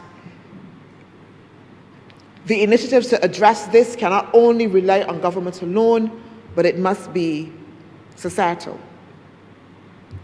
But in that effort to be able to address comprehensively what we are seeing in our society, the government has to use effectively the tools at its disposal. This bill is essentially a signal to those within our society that would want to exacerbate and instill that sense of fear, deliberately so, recklessly so, that as a society and as a government, that we will not tolerate it. It is a signal to those who are responsible for the perpetration of those acts that the government will meet you at the level of your own response, with the threshold of responsibility that we have heard from the Honourable Member for St. Thomas. That the bill clearly frames the actions in the context, one, of the threshold at which you are attempting to instill a level of fear and recklessness in your action in a public space. In a public space in which children, mothers, ordinary members of the public that have nothing to do with whatsoever the underlying reasons for whatever action is taken, that we have a duty of care to be able to protect them. That there is no excuse for willy-nilly going into an open space, a pastor, a mall, a church area, God forbid, and openly seeking to endanger lives without cause or thought. That is the reason, Mr. Speaker, sir, for this bill. It therefore adds to a frame of the nuanced approach of what this government is intended to do. Mr. Speaker, sir, we've heard again of the improvements in relation to what we're doing with the police service, the enhancements in relation to the Barbados Defence Force, the multi-pronged approach to increasing policing. Mr. Speaker, sir, there's a commitment through this government's social programming to shoring up parenting, making sure that parents can have the necessary training and resources that they need. What we are doing in education transformation, Mr. Speaker, sir, is also part of this issue. Sociologists would suggest that it's not just the individual pathology, they call it, that is responsible for criminal acts, but that it is the entirety of all of the major tenets of society that go in to be able to make up that whole frame. But they also challenge, as I said before, Mr. Speaker, sir, that the governments and governments have a responsibility in order to be able to effectively apply the necessary tools. My support, Mr. Speaker, sir, for this bill is placed, yes, in general support because we understand the tenets, but also a fundamental understanding that this stands side by side with everything else that this government is doing in order to be able to address this question and in order to ensure citizens' security. There was a report, Mr. Speaker, sir, I believe it was in 2022, on the issue of citizen security. And that was for the region and not specifically for Barbados. But it highlighted that, again, for many people across the region, ordinary citizens, it was a household survey, that there was an increased feeling of insecurity. Insecurity. Citizens were generally feeling that they were no longer secure within their homes and within their communities. As I close, Mr. Speaker, sir, it would be irresponsible of us as a government not to be able to hear, to understand, to feel, because there are many of us who've spoken previously in previous fora about their own personal experiences within their communities or constituencies to the level of violence. And Mr. Speaker, so I want to make it clear, as has been reiterated, this is not responding to the whole universe of violence. I'm going to use the word regular, but this is responding to an elevated level of violence that the bill is seeking to be able to say, if you operate within a context, again, of a public space, with the responsibility of the prosecution to be able to make a case that singly says that you have been reckless and that there is intent to instill fear. Creating a responsible frame, Mr. Speaker. They have caused many of us sometimes to reflect on whether we are in spaces where we ought to be or whether we should leave. Have gone to do. I have also seen, sir, situations where persons that have been employed gainfully, working as part of a team, cleaning our communities in broad daylight, sir, have had a gunman just come into the community and in broad daylight in front of old people, young people, and the people that have worked closely with the individual, just unleash gunfire, stand over a young man in broad daylight and just shoot unmercifully until his body was lifeless, sir. I have watched, sir, a mother, and this is the first time it has ever happened to me, I have watched a mother kneel down in a road and wipe the road with a bucket of water and her bare hands, sir, to clean the road of the blood stain of her son's blood in a road, Mr. Speaker.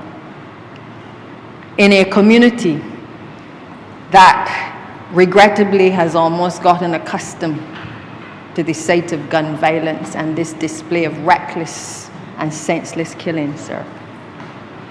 So I don't know that I can be silent on some things, but I don't know that having dealt with this from a personal standpoint where I have actually known the families, I've known some of the victims as well personally. I have at times been accused of knowing too many people on the other side of the world, sir, but you know, I grew up very grounded as a young kid coming up in the community of St. Michael's Southeast with my father as a representative, knowing people of all walks of life, those in high places, in low places, sir. Some of these people are God brothers. They have played in my house. And because of paths people have taken, they have ended up in situations that perhaps are not the most positive, sir. But it doesn't mean that I don't know them. I am not ashamed of knowing people in high and low places, sir. In fact, I believe that that is what has made me who I am, because I don't forget where I have come from. So when I speak not only because I can walk with the kings and the queens, sir, but I can also work with the people, and I can walk amongst the people who I understand what my responsibility is as a representative to pull them from out of their plate. So I agree today, sir, that this legislation that the Honourable Attorney General has worked on, that his predecessor has also worked on, and our amazing team that we have of members of parliament that have been able to input into this legislation, along with the drafters, have been able to craft something that is unique to Barbados. Because when we think of terrorism, we think of a different level of terrorism. But we have seen a level of people being terrorized by gun violence in a way that has manifested itself in this little island that none of us want to see this continue to be the order of the day. And therefore, it requires a government not simply only to legislate and to talk, but to make sure that we have the necessary teeth in place and the necessary legislation to make sure that these incidences, not that they won't happen again, sir, but that we have the necessary legislation in place in the event that they do happen to be able to address the senseless killings that we see across the country. The Honourable Prime Minister herself has made the case for stronger legal tools after, I believe it was a January shooting in Bridgetown, which left 10 people injured, arguing that there's a difference between committing a serious crime and deliberately creating widespread panic and terrorism.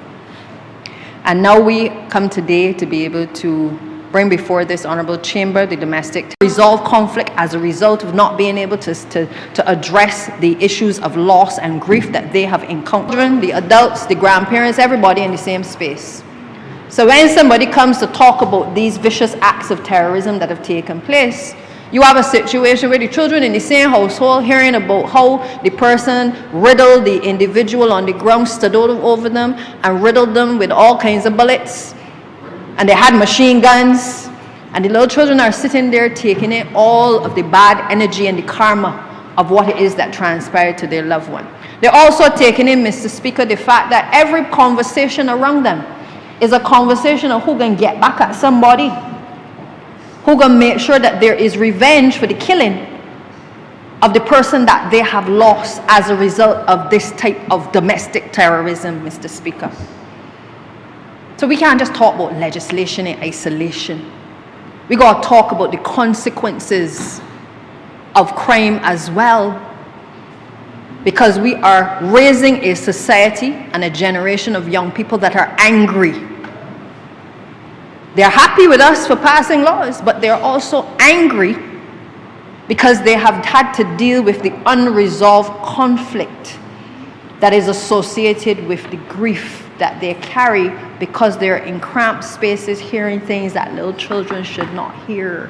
I remember growing up, Mr. Speaker, there was a big table in the house and there was a small table. And the small table was for the children. Many of you would know about it. Small children, little children had to go by that table. And that's where we ate. And it was only when you reach days when they are dead, but that we are also doing the deeper investigative studies to recognize that crime does not only impact the victim, but that there are sometimes many other victims at the scene of the crime that we also have to identify and that we also have to address, Mr. Speaker. When children witness violence, something has gone terribly wrong. Most of the children in my community can tell you the stories of having seen gun violence. Something that, sir, I think many of us, older adults, it's a rarity in our lifetime. I've been to many scenes of crime, but the reality is I've never seen anybody killed in cold blood. But my children in the community can tell me the stories of what they have seen, not what they have heard, sir, but what they have seen, and we have a duty to protect them from those things. So, sir, the last speaker who spoke gave an excellent account of all of this work that we are doing. This government has perhaps done more in terms of its youth programs than any other administration, sir. We have lots happening, Minister of Sports, we have things happening in community development to be able to make sure that our young people are engaged.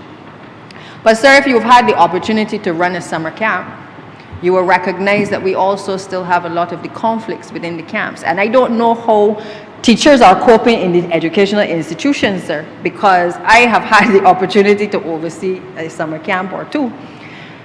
And my heart goes out to them because the issues I see, and I see the member for the city nodding his head, the issues that I see being borne out in a 5 or 6 week program, I tip my hat to our teachers, I must say, because I have seen the counselors struggle with the issues of conflict. Conflict that when you dig deep in communities is as a result of the same acts that we are talking of violence and terrorism that has fueled from the streets into the households, into the communities, and into the same so-called safe spaces of schools and within the summer camp, sir. So perhaps while we encourage our young people to get involved and people to be a part of the summer camp program, I think we need some older people as well helping to mentor some of them, because I think some of the young ones, they are interested in being able to support the children, but I think that we have to recognize that just as we have put the support within the educational system with the safety officers and we've put additional guidance counselors, that we cannot take our hand off the ball. We also have to recognize that the summer camps are really an extension of school, and that maybe the time has come for us to be able to look at how we can extend that mentoring and that support within the summer camp program, because again, you have a captive audience of young people to be able to take that information to the fore.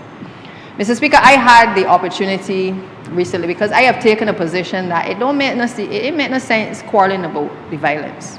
We are doing what we are supposed to do as a government. But I believe that I have always been one who leads by example, and I put my thoughts, what I see, to action. And I've taken the position that I cannot save every child in my constituency, but I will do the best job I can to save the ones that I can.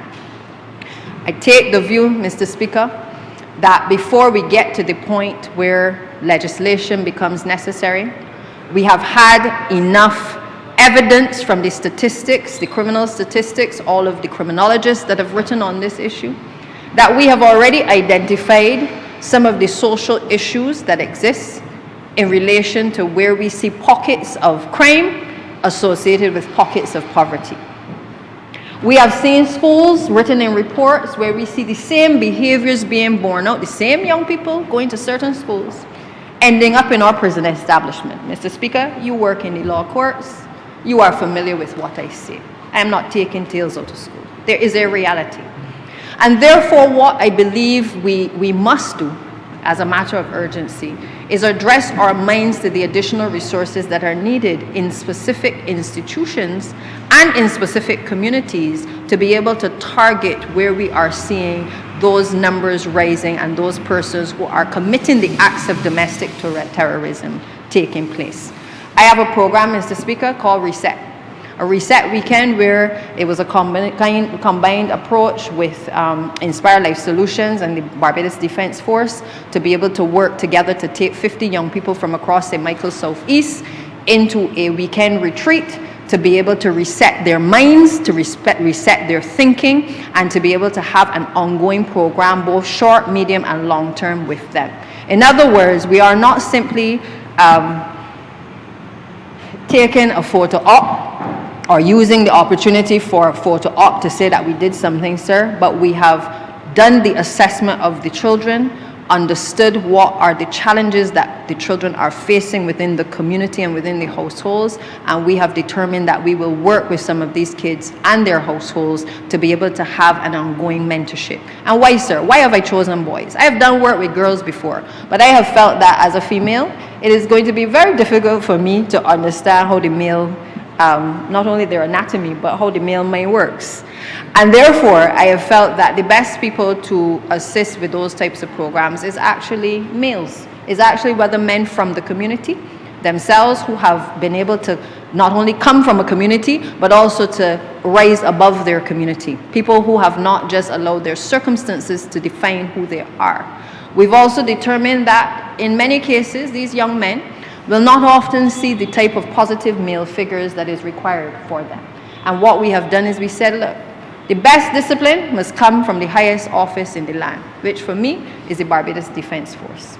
And we have basically worked with them to be able to design a program that instead of us being consistently burying young men, our hope is that we can be celebrating our young men because we have put in place the modeling to allow men to be able to work with young men. Sir, I want to take this opportunity to commend the Barbados Defense Force and its leadership for the role that they played in that program. I am not selfish, sir. I believe that something like that can be rolled out across all of our communities, obviously with the steps that we've taken to make sure that we understand the children that are coming and that we can work with them. But what I saw in that program that weekend was something that I believe is positive for our young men. Children went from being perhaps a little rowdy to being able to transition with the stern hand of the officers and also the empathy, the little pat on the shoulder, to being able to turn themselves around within that weekend and come away from there wanting to be better than how they came in. And I think that there are enough people in our society that can assist us with these types of programs, that before we get to the point where we have to be coming and bringing this type of legislation, we need the intervention program, sir, that will stop our young men in particular from being able to find themselves in front of a law court or ending up dead. As I said, we cannot save all, we will never save all, but I believe that if each of us take the responsibility for a couple young men from the communities, understand their backgrounds, understand their challenges, and with the help of the churches, with the help of the corporate communities, sir, I believe that there is enough goodwill out there across the board that we can have these programs as not the exception, sir, but I believe that we can have these types of models as the order of the day. Minister Minister of Education, I know, is working on a program as well to be able to introduce things like this. And I support those types of programs, sir, because I believe that we are losing too many of our young men to violent crime, and we are seeing the repeat of the cycle which is taking place as a result of us not being able to stem the decline and do the interventions that are necessary with our young people when they are exposed to crime. So, Mr. Speaker, I believe we need laws that will give our police and our prosecutors the tools that they need as well to be able to ensure that they can fight the criminal elements in our society. And we need laws that are capable of dealing directly with the people who deliberately use violence to terrorize communities. But we cannot legislate our way out of every social problem, because a law does not raise a child, a law does not mentor a young man, a law does not treat to addiction, a law does not deal with the issues of mental health that face many of our young people across our communities. A law does not put a job in the hands of somebody who has lost hope. A law does not ensure that, even as we pass this today, that those people who are contemplating getting involved in crime, that they will sit down and say, well, look at them. They sit down in the house and they pass a law to deter me, but I'm going to still go ahead and do what I have to do, sir. It requires an all-of-country approach. It requires an all-of-community approach. It requires an all-of-people approach to be able to fight the battle as it relates to these types of aggressive acts of terrorism and violence in our society, because the law does not also repair the broken family. So we need enforcement, but we also need to see elements of prevention.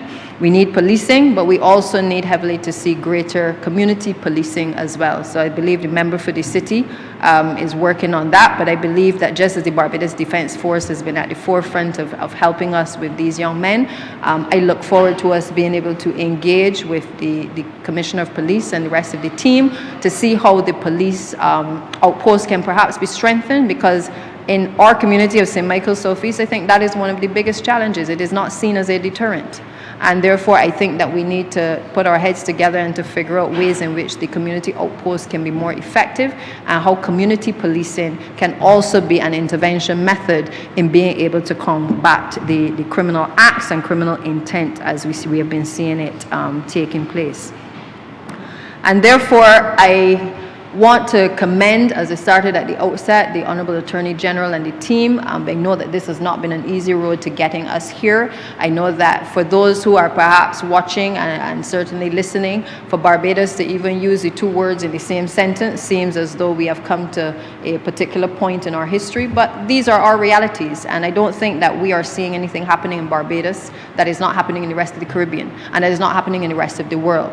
What we, however, are prepared to do as a government is to respond and to prepare ourselves to be in a position to respond, so that if in fact there are persons who are the victims of these types of offenses, or the perpetrators of these offenses, that we as a society can deal with them in the fullness of time. So with those few words, Mr. Speaker, I am obliged. Honourable for Christchurch East. Sir, allow me to start by thanking all of my colleagues who intervened or commented on this signal piece of legislation. I think we are all of one mind where this is concerned. Sir, I've been getting a number of messages which I often look at, sir, in order to determine what my wrap-up should be, because you get some comments from persons that I didn't understand this, or I didn't understand that, or what does this mean? So I just wish to clarify a couple points of the bill. Sir, if we look at the objects and reasons of the bill, a bill may have many objects and reasons. This one is very, very simple. Objects and reasons are found at the front of any bill or any act. And it says, this bill would make provision for the penalization of persons who commit acts of domestic terrorism. This is as clear and as simple as it gets. This is not about rehabilitation. This is not about counseling. This is about penalties. This is about punishment. if you cross the line into acts of domestic terrorism, our concern is how to suitably punish you for what you have inflicted upon the people of Barbados and the society.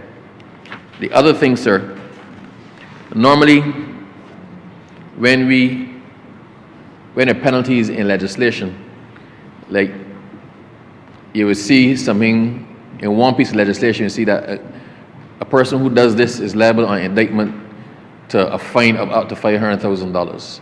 And you see in another paragraph that another clause, sir, a person who commits this offense is liable to imprisonment for 10 years on the first offense. Whereas the second offense, I think the Firearms Act has that imprisonment for not less than 20 years. And persons ask, what is the range of offenses? And they were unclear as to what I had indicated in relation to the exposure to penalties for the varying degrees of the baseline offense that would attract domestic terrorism. I wish to make this clear. Clause 3. I'll read it and then I'll explain it. A person who commits an act of domestic terrorism commits an offense and is liable on conviction or indictment where the serious criminal offense committed is murder to A, suffer death, or B, imprisonment for life. Where the offense is other than murder, to imprisonment for life. So there's no limitation of a fine. There's no limitation of years. If your act of domestic terrorism results in somebody dying, the court has the range up to hanging, up to suffering death or the death penalty, and if it deems not to do the death penalty, up to imprisonment for life. The court is not capped in its jurisdiction or its penalties for domestic terrorism. The whole range of options is available to the court. Where the offense is other than murder, to imprisonment for life. So let us use as an example, sir, if I go and discharge a firearm and shoot at somebody, where there are 10 people there. It's in a public place, the public is there, those 10 people might fear for their life. The court may see fit to sentence me to 20 years. If I go, sir, and discharge the same amount of shots at a public activity on Farley Hill, where there are 15,000 people, for exactly the same amount of shots in the same place, then the court can sentence me up to life imprisonment.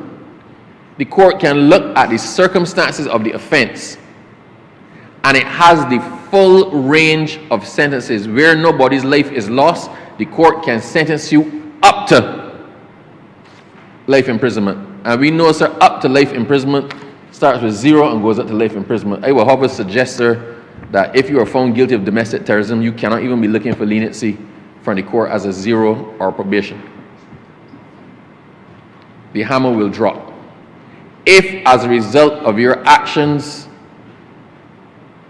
you are found guilty of domestic terrorism and your actions have cost somebody their life, the court has sentencing options up to the death penalty. And if for some reason it decides not to impose a death penalty, up to life imprisonment. I don't think it can be any more clear, sir, than that. And if we look at clause 3, part 4, it says, to make it pellucidly clear, the commission of an act of domestic terrorism shall be considered to be an aggravating factor which should be taken into account when imposing a sentence on a person who commits a serious criminal offense. So the fact that you are found guilty of domestic terrorism is an aggravating factor. That is why the sentence runs consecutively. It is an add-on. It will lengthen whatever sentence the court was minded to pronounce on you for the baseline offense. I think that is probably as clear as I can make that. Sir, this is a landmark piece of legislation, and it's the creation of a necessary offense. As the honourable member for the city said, sir, we have done a lot in terms of our criminal landscape and our suite of criminal legislation in terms of imposing penalties and giving options to the court on how to deal with persons who perpetrate crimes against individuals or against the society at large. We have the anti-gang legislation, we had the gun court, we had the witness protection legislation. Sir, there's a lot more coming down the pipe. This is another one in a suite of legislation. It's a signal one. It's one that I guess hitherto had not been contemplated, but necessity has made it expedient to do so. As short as this bill is, sir, we did consult with the Barbados Bar Association in relation to this bill. We took the liberty of consulting with the judges who do criminal law as well, because it makes no sense to impose a piece of legislation in circumstances it would be difficult for the court to apply it. So up front, we said, let us have a conversation with those judges who preside over criminal cases to find out what's workable. Right? The policy was ours, but the application of it made sense to consult A, with the lawyers who will be representing the clients, and B, with the judges who at the end of the day have to pass on the sentence. So we did benefit from there. We also consulted, sir, with the DPP, some stakeholders and the Law Reform Commission. So as short as this bill is short. 5 pages, including the cover page. The substantive part of this bill, sir, is effectively 2.5 pages long. So it's one of the shortest bills I've ever presented, but no less impactful and meaningful because of its brevity. But however, as brief as it was, I can assure you, sir, I have never had as wide consultation on something. I have never gone back at it to change a word here, to remove a sentence, to add in a clause, to take out a clause, to consider something else than we have done in this. It's going to be tested in the court of law. Because of the severity of it, whoever is the first person to be found guilty on this, especially when you're looking at life imprisonment, whereas you might have previously been looking at less than 20 years for something, so it will be tested. The person who feels the brunt of this has nothing to lose. Have nothing to lose, sir, by testing this bill. I see you, sir, nodding, because I realize that you're nodding at certain points in the bill, sir. And I do urge, that's what law, we are here to pass laws, right? We are here to pass laws. The courts are there to create jurisprudence. The courts are there to interpret and to apply the laws. Defense counsel have a job to do. They're there to challenge the laws, right? And sir, but let us not even be confused as to the import of this. It was necessary that we, as the government of the Republic of Barbados, step up to the plate to give the people comfort that we have their backs and that we are doing what we can to combat this scourge. It's not about perfection for this one, sir. It's about doing something. Everybody is not going to agree. And if for some reason a challenge is made and we have to refine it, we will refine it. If we see a way to improve it, we will improve it. There may arise circumstances that create other predicate offenses or recognize other offenses that are worthy of being considered, at which point, sir, we will do that as well. Right? But right now, it is necessary for us to pass this to give the people of Barbados comfort. This, sir, at the end of the day, is about keeping Barbados safe and harshly, to the fullest extent of the law, punishing those who challenge our peace, safety, and security. And sir, having explained that, I hope that I have answered all of the other questions. We will no doubt, sir, I will lean upon the Honourable Member for St. Thomas to assist me with the public education on this, because it is setting a new regime and imposing perhaps the strictest penalties under any law in Barbados and the widest range to the court. So we will have to publicly explain what is at stake so people can inform themselves as to how to not run afoul of this. But having said all of that, sir, I wish to commend this to you and ask that this bill be read for a second time. The question is that this bill be read a second time. All those honourable members in favour, please say aye. Those against, please say no. Methinks the ayes have it. Sir, I beg that you do. Sir, I beg you do now leave the chair and House resolve itself into committee for further consideration of this bill. The question is that the Speaker do not leave the chair and the House resolve itself into committee for further consideration of this bill. All those honourable members in favour, please say aye. Those against, please say no. Methinks the ayes have it.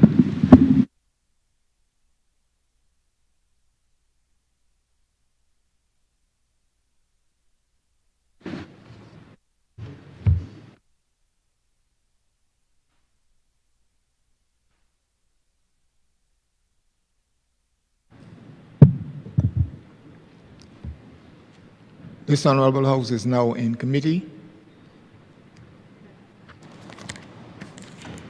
Mr. Chairman, Clause 1. Mr. Chairman, I beg to move that Clause 1 do not stand part. The question is that Clause 1 stand part. All honourable members in favour, say aye. Honourable members against, you say no. Methinks the ayes have it. Clause 2.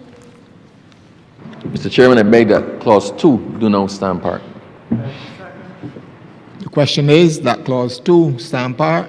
All honourable members in favour, say aye. Honourable members against, say no. Methinks the ayes have it. Clause 3. Mr. Chairman, I beg to move that Clause 3 now do not stand part. The question is that Clause 3. The question is that Clause 3 stand part. All honourable members in favour, say aye. Honourable members against, say no. Methinks the ayes have it. Mr. Chairman, I beg to move that you do not report to His Honour the Speaker the passing of one bill in committee. Seconded. The question is that I do not report to His Honour the Speaker the passing of one bill in committee. All honourable members in favour, say aye. Honourable members against, say no. Methinks the ayes have it.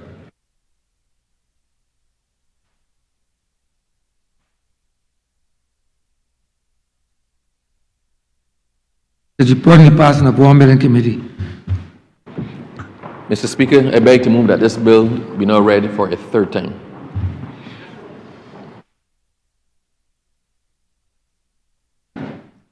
Question is that this bill be read a third time. All those honourable members in favour, please say aye. Those against, please say no. Methinks the ayes have it. Mr. Speaker, I beg to move that this bill do not pass and be cited as the Domestic Terrorism Act of 2026. The question is that this bill be passed and so cited. All those honourable members in favour, please say aye. Those against, please say no. Methinks the ayes have it. This bill is passed and so cited.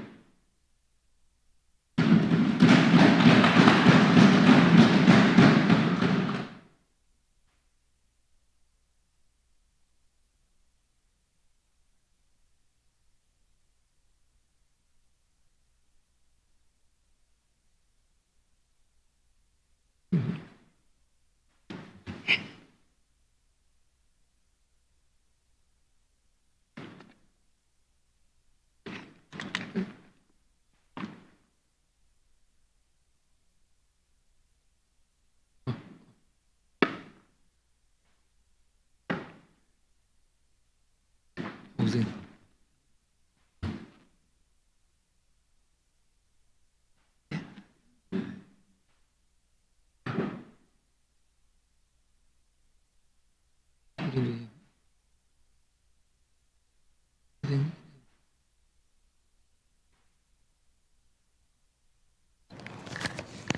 Mr. Speaker, order number 7 in the name of the Minister of Housing, Lands and Maintenance, to move the movement of a resolution to approve in accordance with Section 5 of the Land Acquisition Act, Cap 228, approve the compulsory acquisition by the state of the parcel of land property of the Ebenezer Methodist Church, situate at Ebenezer in the parish of St. Philip in this island, and more particularly described in the schedule hereto for the public purpose of housing development.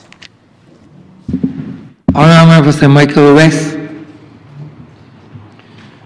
Mr. Speaker, I rise this morning to seek the approval of this Honourable House for the compulsory acquisition of approximately 8,940 square meters or 2.21 acres of land at Ebenezer St. Philip for the public purpose of a housing development.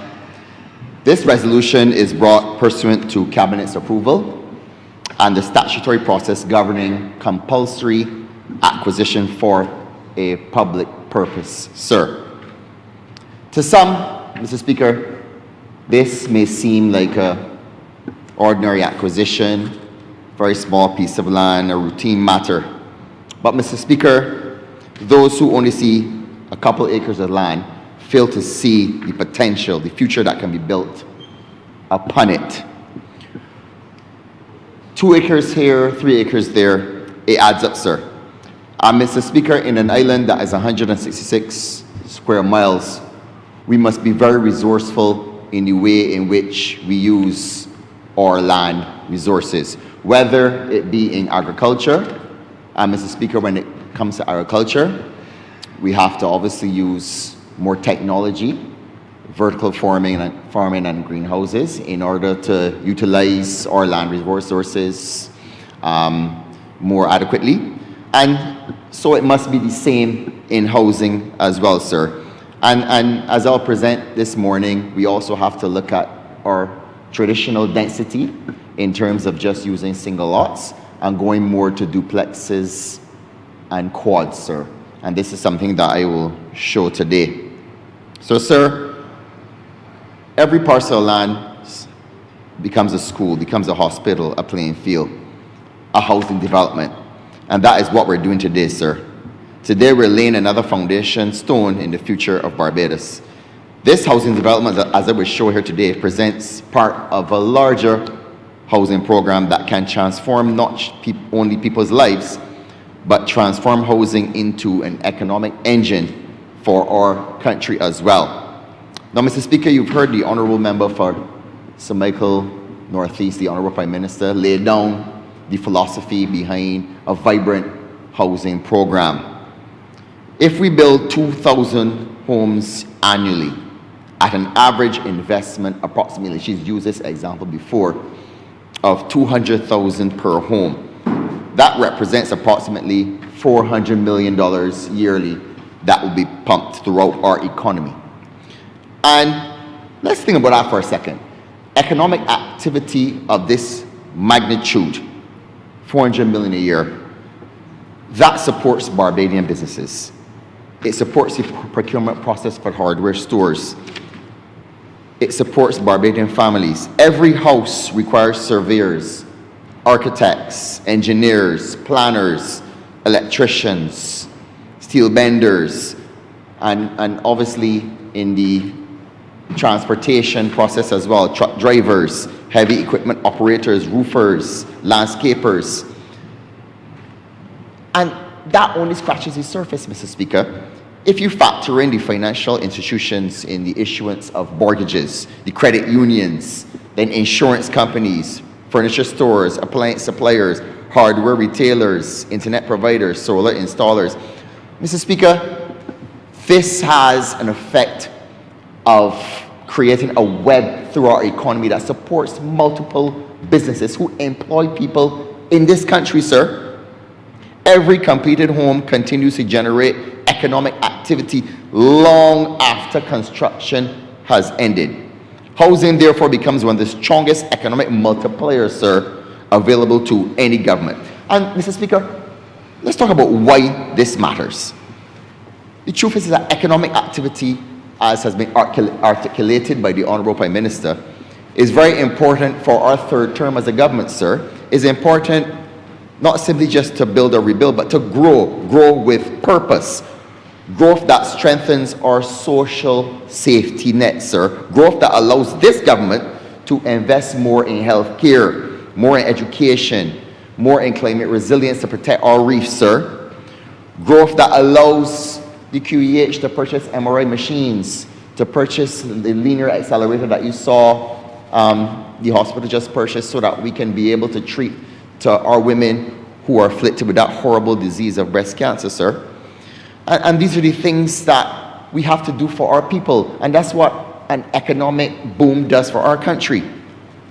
Sir, this is not growth just for statistics, but it's growth for our people.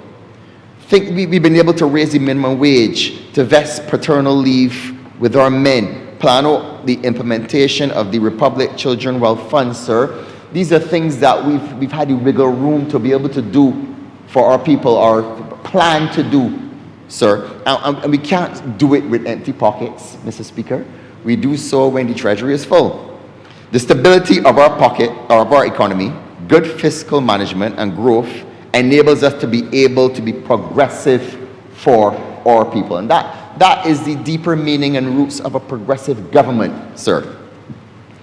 So, Mr. Speaker, Barbados has entered into a new era of housing. As I mentioned before, we have to deal with the density. We have to go away from the old model of planning 7 houses per acre. And the Prime Minister has been very poignant in making this point, in that we have to utilize our land resources more efficiently, sir. So our new model in any housing development that we enter into in the future will encompass duplexes, quads, apartments, townhouses. We're looking at single lots where we're going to have duplexes. Sir, these things are done far and away overseas, where you have the condominium style, not only just with multi-story, but you have the duplexes on single lots, where a lot of young professionals will buy into that. We're going to make the designs very attractive, so that I'm very certain that they will. So with that new design philosophy, Mr. Speaker, we hope to be able to squeeze as many as 30 units, houses, onto this particular site, sir. And sir, whether it's in Vineyard, Bright Hall, Hanson, or Searles, a balance will be struck with the increasing housing density while preserving green space and respecting the physical development plan, sir. And why is this important? Because the truth is that you heard the Honourable Member for St. Michael Southeast mention this about the density and the overcrowding in the Pine and in her constituency, sir. So we have to be able to design these housing developments not only with density and efficient use of land in mind, but also with green spaces, sir. And also, you know, the Honourable Member for St. John has done a very good job as well in putting in these outdoor gyms and things like these, which we should be able to design these housing developments with those in mind too, so that we can concentrate also on wellness for our citizens, Mr. Speaker. So, Mr. Speaker, the formula to achieve our goals is simple. We start with the land. We have the planning permission. You're throwing a sprinkle, the joint venture. And then you have a house and housing development. And so far, this formula has been promising. You saw that the Honourable Prime Minister launched the housing development at Vineyard, which will be a benefit to the Honourable members from St. Philip. And in that process, you saw that all of what I mentioned will be encompassed in that development. That, sir, is also another joint venture that started with land, sir. And Mr. Speaker, I had the honor and the privilege to attend the launching of Deanstown Heights in St. James, along with the Honourable Member for St. Andrew. And this is a joint venture between the NHC and the COB Credit Union, sir. Sir, this is also not a large plot of land. However, It will have 34 service lots, and these lots will be designed into modern homes, and the construction firm will use modern technology to be able to accomplish this project, sir. And the thing that I can say about these types of developments is that these developments, such as Deanstown and Ebenezer, will be nestled into communities, sir. And this is a very important point to make, because from our perspective in the planning process, we won't have to invest heavily into infrastructure because these sites and services will be there already. Services will be there, sir, which will make it a lot more economical to deploy these projects. And sir, there's something about extending already existing communities. If you want to call it a new community, I say it's an extension because it embraces all of the attributes that these existing communities have already. And I know that this particular development will be in the constituency of St. Philip West. And I know that the Honourable Member for St. Philip West is looking forward to it. I know when she speaks, she will speak more about the existing community and what it will mean for people there, sir. So, sir, we don't just go about and identify land by chance. Neither do we simply acquire parcels because they just become available. Every acquisition forms part of a deliberate strategy that balances housing demand, existing infrastructure, environmental sustainability, community development, and responsible stewardship of public finances. This parcel at Ebenezer satisfies every one of those considerations, sir. Mr. Speaker, it's not just about good planning, it's good economics, sir. Every dollar that the government does not have to spend extending kilometers of new roads, every dollar that it does not have to invest in entirely new utility corridors, sir, this can be deployed into affordable housing, sir. So, sir, this administration has made a conscious decision that every housing development must contribute to a broader national vision, which is strengthening our communities, surrounding communities, and each acquisition must deliver long-term value to the people of this country. So you've also heard the Honourable Prime Minister mention at the same vineyard launch that we will also be entering, the ministry will be entering into a derelict housing program. And with a similar purpose, that we will use derelict houses and vacant lands, which we all have in our constituencies, and deploy those sometimes eyesores into housing, sir. Why is this important? Not only does it erase a nuisance in our communities, but similarly with Deanstown Heights and with Ebenezer, with other housing developments that we will engage in, the sites and services are already there, sir. So the truth is that when we're in the process of developing this derelict housing program, and when we identify these abandoned and dilapidated properties which have fallen into disuse, we will then reintegrate these houses into what was vibrant neighborhoods, sir. And we will look at the legal framework. We will look at ways in which we can amend legislation to be able to achieve this objective. In some instances, we will partner with the families to also see how we can adaptively reuse these properties and deploy them back into the housing system, sir.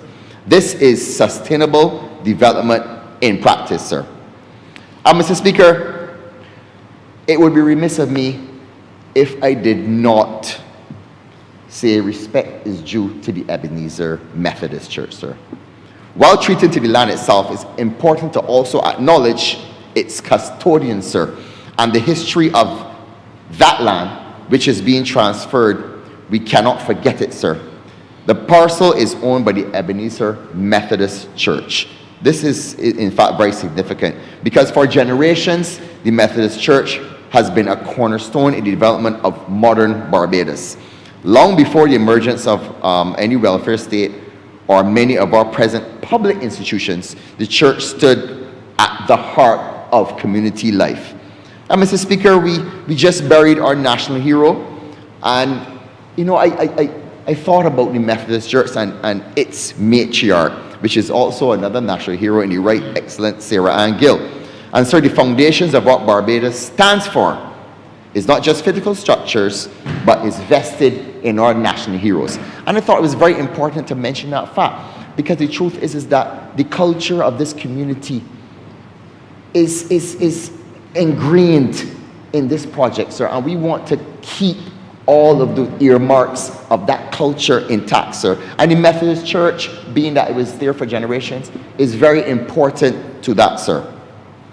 And we know that the Methodist missionaries established schools for enslaved and free black children wherever possible, and Sarah Ann Gill protected and sustained the movement that made those educational efforts possible, sir.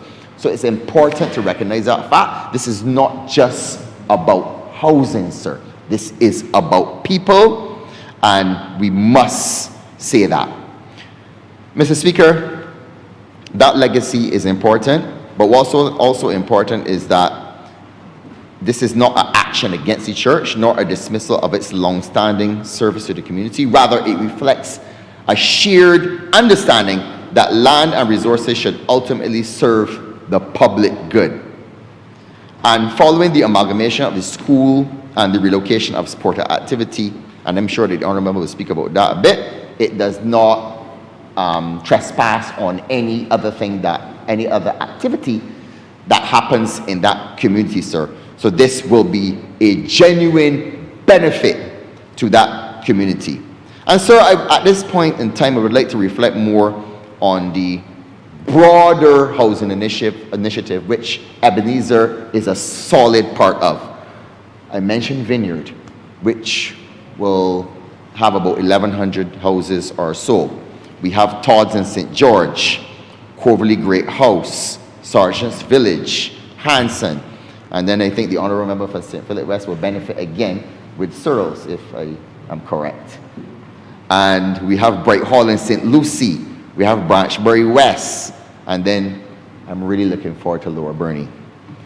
So, sir, I'm excited about the housing program. I'm excited about the prospects for our people. And I think individually, each project is important. Collectively, they demonstrate a national housing system being deliberately built, not improvised. And sir, it starts with land acquisition. We are 166. So as I said before, we have to be able to use our resources wisely, sir. And sir, part of this housing program is that at the ministry, we have to be able to use each individual entity wisely, whether it be Hope, NHC, or the ministry itself. Hope is designated as a delivery engine, the engine which will engage in the development and engage in joint ventures. NHC, we have resources which will look at planning, design. We have architects that we're hiring to be able to treat to the designs. We've already designed a lot of the houses which will be deployed at Ebenezer and all the other developments that we've mentioned before. And NHC will be more of a facilitator, sir, such as what you've seen at Deanstone Heights, and you'll see at Ebenezer as well. And 40 acres is youth, right? I don't remember. Right, and at 40 acres. Of course, I was leaving a little something for the Honourable Member Philip West to talk about as well. So the truth is that it's called comparative advantage. Each entity within the ministry, we allow them to do what they're best at. Bring them together so that we can have a successful housing program. And that's what it's about. And I want to thank the Honourable Prime Minister because it's her vision that we got to look at each of these entities and unleash the potential of each to be able to come together, sometimes in a tripartite arrangement, between, it could be joint venture, NHC and Hope, coming together, and most certainly will deploy those efficiencies in each agency at Ebenezer so that we can be able to get that project going as well. And Mr. Speaker, you heard the Prime Minister talk about the industrial approach to housing. This is something that we cannot wait on, sir. So right now we're looking at technologies, we're looking at lots of different ways in which we can not only have efficiency, but build houses faster. And the truth is, we will be deploying these technologies in these developments that we intend to engage in, including Ebenezer. Modern construction, the modern procurement process, and project delivery all are intertwined. So, sir, we cannot speak about housing without talking about the fact that we need to be insistent on the way we build, but inserting climate resilience into our houses. And it's obvious why. We saw what happened in Jamaica, and the truth is that we have a unique opportunity to be able to build houses which are more climate resilient. I know sometimes we all see it on Facebook or Instagram when you see these Chinese expandable houses. And don't get me wrong, they have a role to play in recovery. We know that in Jamaica, thousands of these have been deployed, and these are more used as transitional housing. And there is a definite role for them to play in disaster recovery. We just saw the earthquake that happened in Colombia. We saw the earthquake that happened in Venezuela. Housing is going to play a central role in these disasters, sir. And the truth is that we've been blessed. Some people say that God is a Bajan, that we have not had the big one. But what that does is it gives us the opportunity to be able to build smart and to insert climate resilience into our houses, sir. So that is definitely what we're looking at there in Ebenezer and other developments. And that is why this government has we've already been doing this in our Roofs to Reefs program. And this is part of our national housing strategy, and why developments like Ebenezer are being planned not just for today's needs, but for the environmental realities that we face in the next 30 to 50 years. And part of the environmental realities is, and we saw it with Kadooment Day, a lot of people remarked on how hot it was.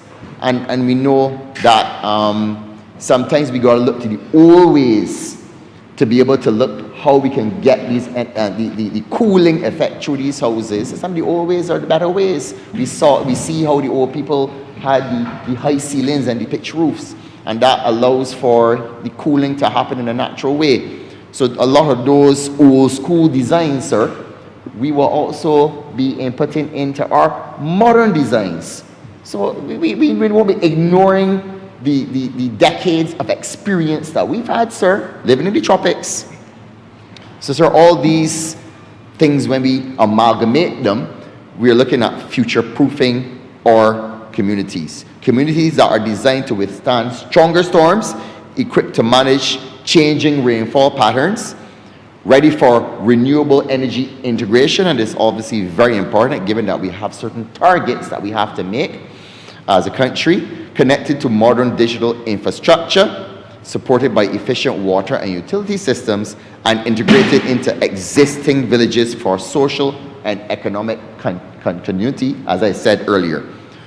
So, Mr. Speaker, this is the standard to which we are now holding ourselves, not just houses that meet today's needs, but houses that will be safe, affordable, and functional decades from now, sir.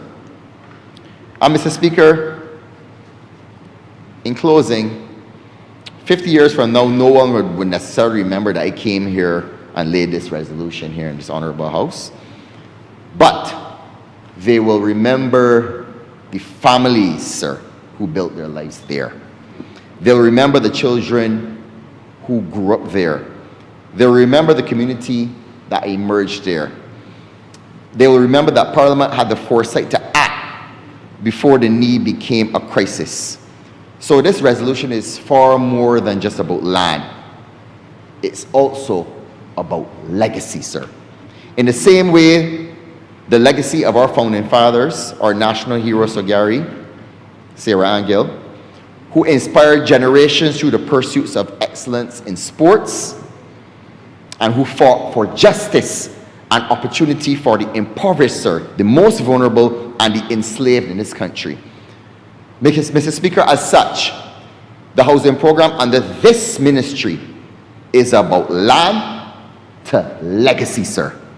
This exercise is not only just about constructing houses, it's about building intergenerational wealth for our citizens, sir. So with those few words, sir, I do beg that this resolution pass. Honourable Member for St. Philip West. Thank you, Mr. Speaker. Mr. Speaker, as you know, housing is more than just shelter. It is stability for a number of persons who've been renting and moving from pillar to post, from family and other areas over time. Having housing that is stable is important to them. Housing, sir, is dignity.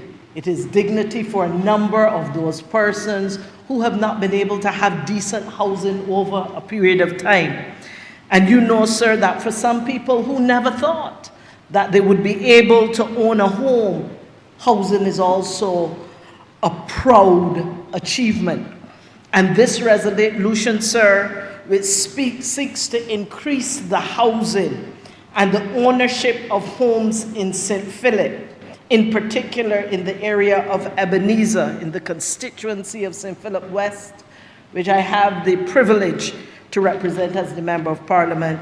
I must say that I give my wholehearted support to this resolution, and I thank the Member of Parliament for St. Michael West.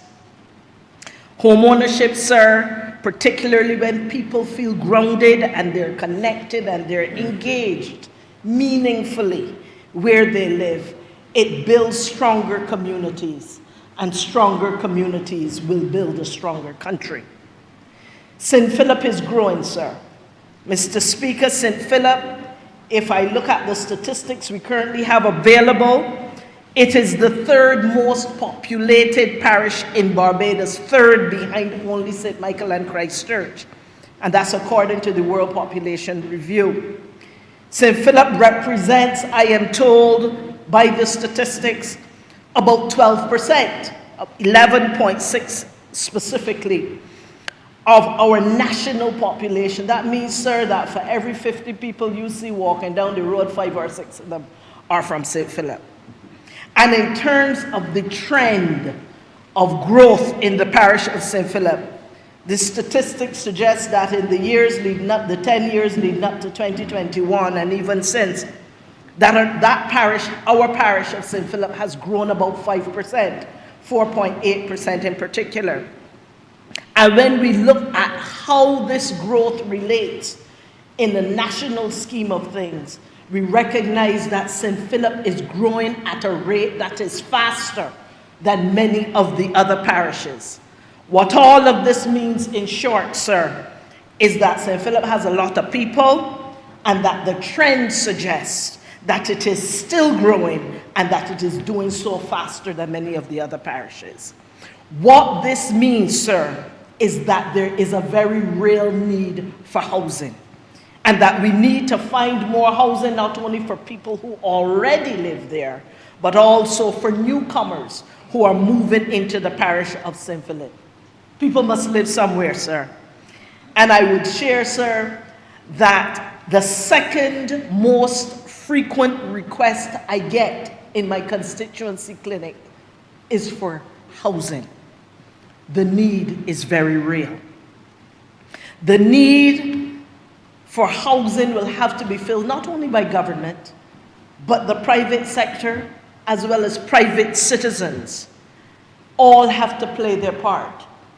And sir, government has continued to invest in housing in St. Philip, along, of course, with the private sector and individual citizens. And from the government side, you heard the Honourable Member from St. Michael West speak of some of the developments.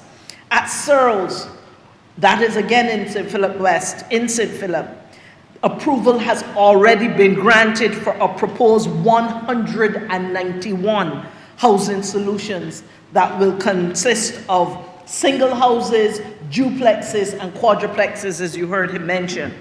At Vineyard, you heard him mention that the Prime Minister launched Vineyard very recently. It is intended that 1,100 housing solutions, I believe that is in St. Philip North, that too is already proposed.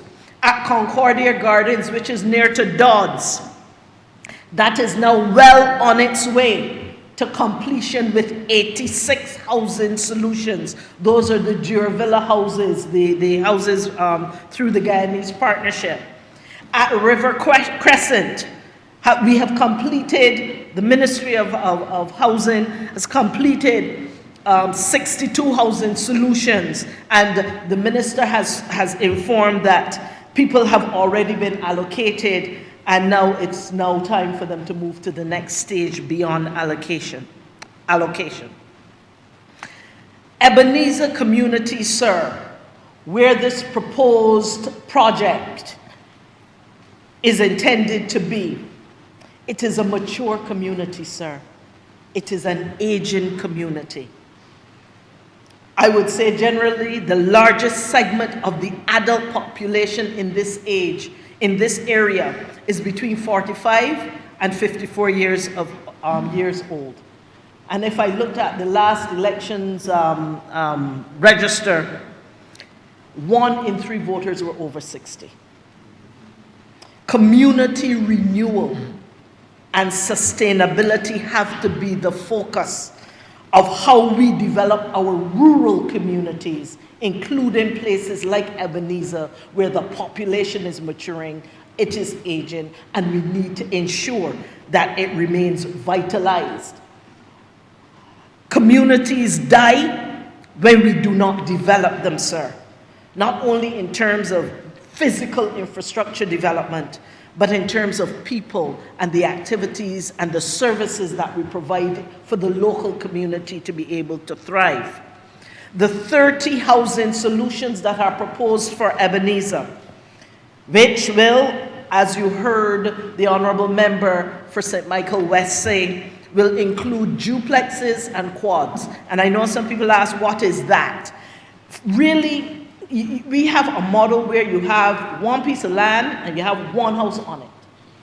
In the situation of duplexes, you may have the same piece of land, but you may have 2 distinct and separate independent homes on that same piece of land, whether they're next to each other or whether they're stacked on top of each other. And quadruplexes simply is the similar idea, but instead of 2, you have 4. And that allows us then to better utilize the space that we have in that area. And I'm happy to hear from the Honourable Member for St. Michael West that duplexes and quads will be an important part of the feature, which will change the aesthetic of the neighborhood, because currently there are not such types of architectural structures in that area, and it brings a more modern aesthetic to the area. Sir, the proposed housing development at Ebenezer will present the opportunity for more quality homes, for more individuals and families to build a very revitalized community. The Ebenezer Methodist Church, sir, I cannot close without saying something about the Ebenezer Methodist Church, which continues to be a vibrant and active part of the Ebenezer and surrounding communities. That the land which has been acquired from the Ebenezer, from the Methodist Church, that church is over 185 years old, with buildings that would have been opened back in 1841. It is encouraging, therefore, sir, that we will be able to utilize land that has been acquired over that 185 years of its history to be able now to build the future within that community. Going forward, sir, all relevant government agencies, financial institutions, developers, stakeholders need to continue to work together collaboratively and transparently. High building standards, which are suited to the evolving climate, need to be a part of how we build this house, these houses.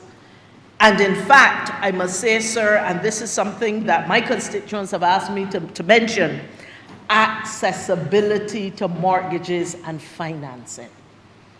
Because it is great to have the house, but if they believe that the house is out of reach because they can't qualify, because the financing models that are being used are not suited to their circumstance, sir, then it is still not accessible.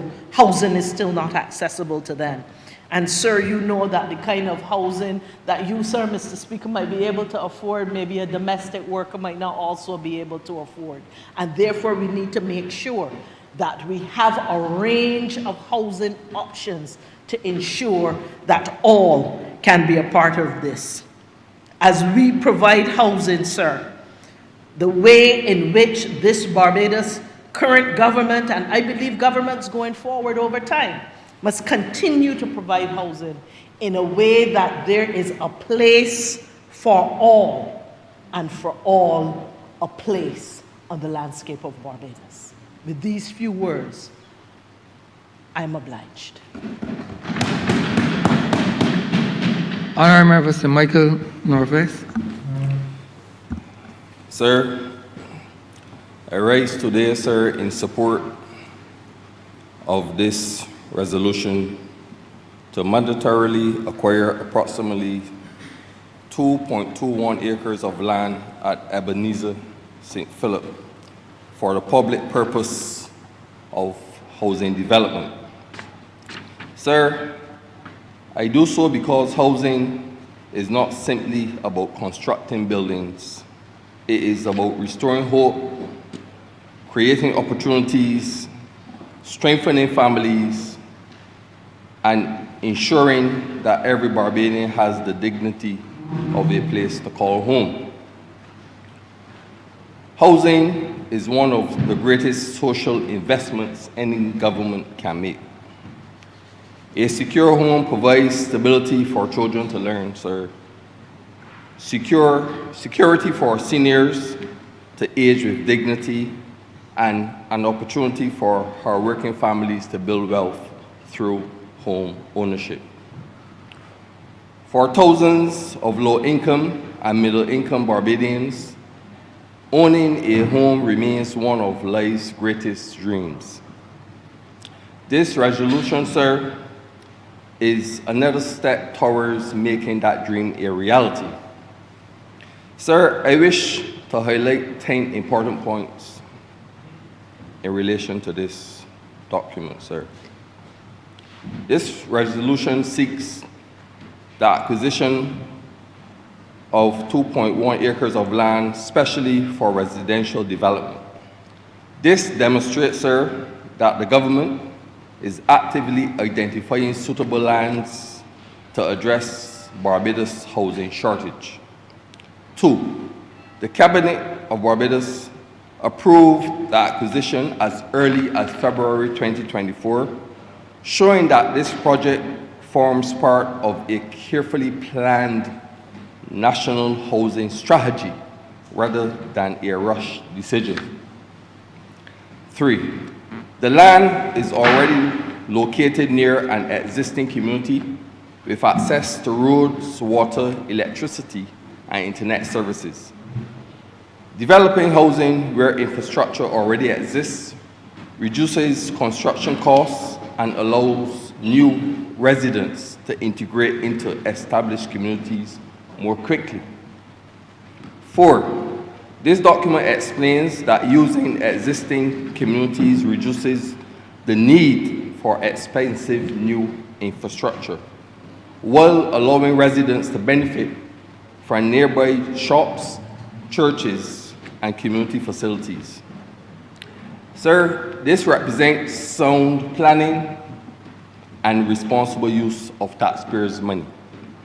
5, this document states, sir, that this parcel of land was once used as a cricket field, but has become underutilized because of the school has amalgamated and sporting facilities have moved elsewhere. This means, sir, that the government is seeking to put underused land into productive use for the benefit of the people.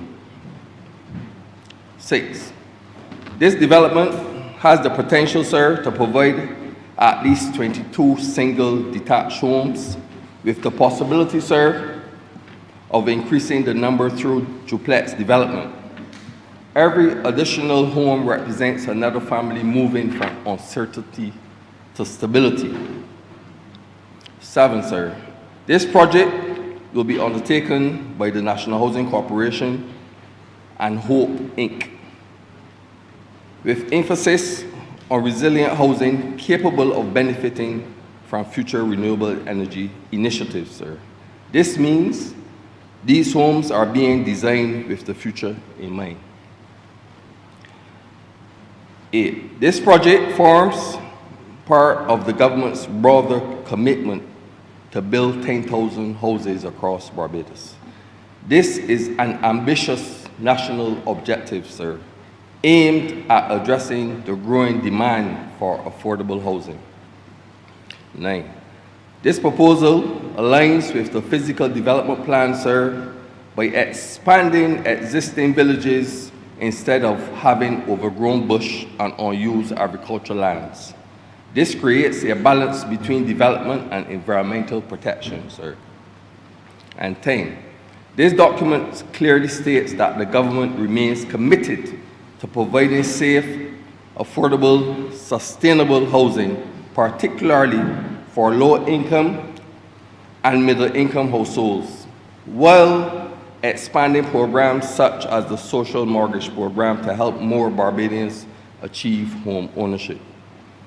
Sir, while I support this resolution wholeheartedly, sir, I also believe it is our responsibility, sir, as legislators, to identify areas that deserve careful attention so that the implementation truly benefits the people we represent, sir.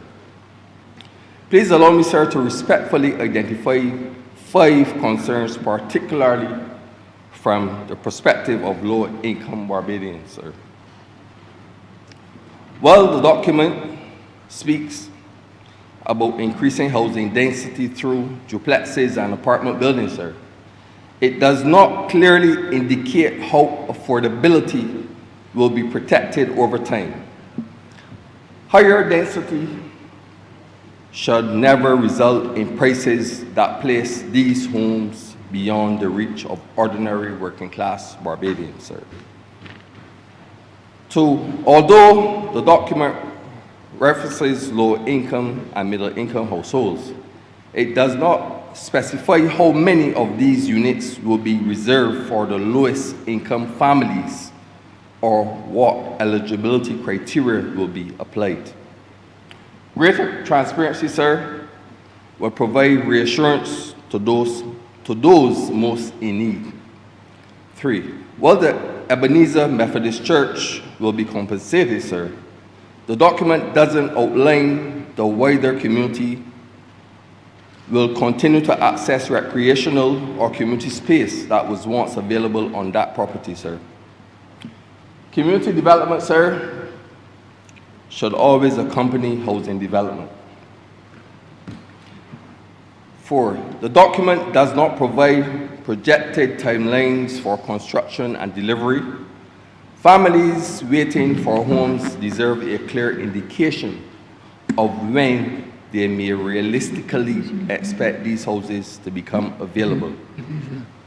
And my 5th point, sir, while renewable energy and resilient housing are commendable objectives, sir, there is no indication of whether these additional features could increase the final purchase price beyond what many low-income families can comfortably afford.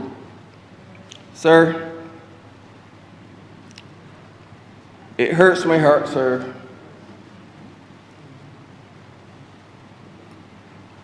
and it's causing me some emotional distress to see some of my constituents who are emotionally distressed over the fact that some families, sir, whose houses were damaged by the freak storm on the 17th of June 2021 and Hurricane Elsa on the 2nd of July 2021 are still occupying houses, sir, that were damaged by natural disasters 5 years later. Sir, sometimes we have to shoot a general in order to command our troops and to inspire our troops, sir.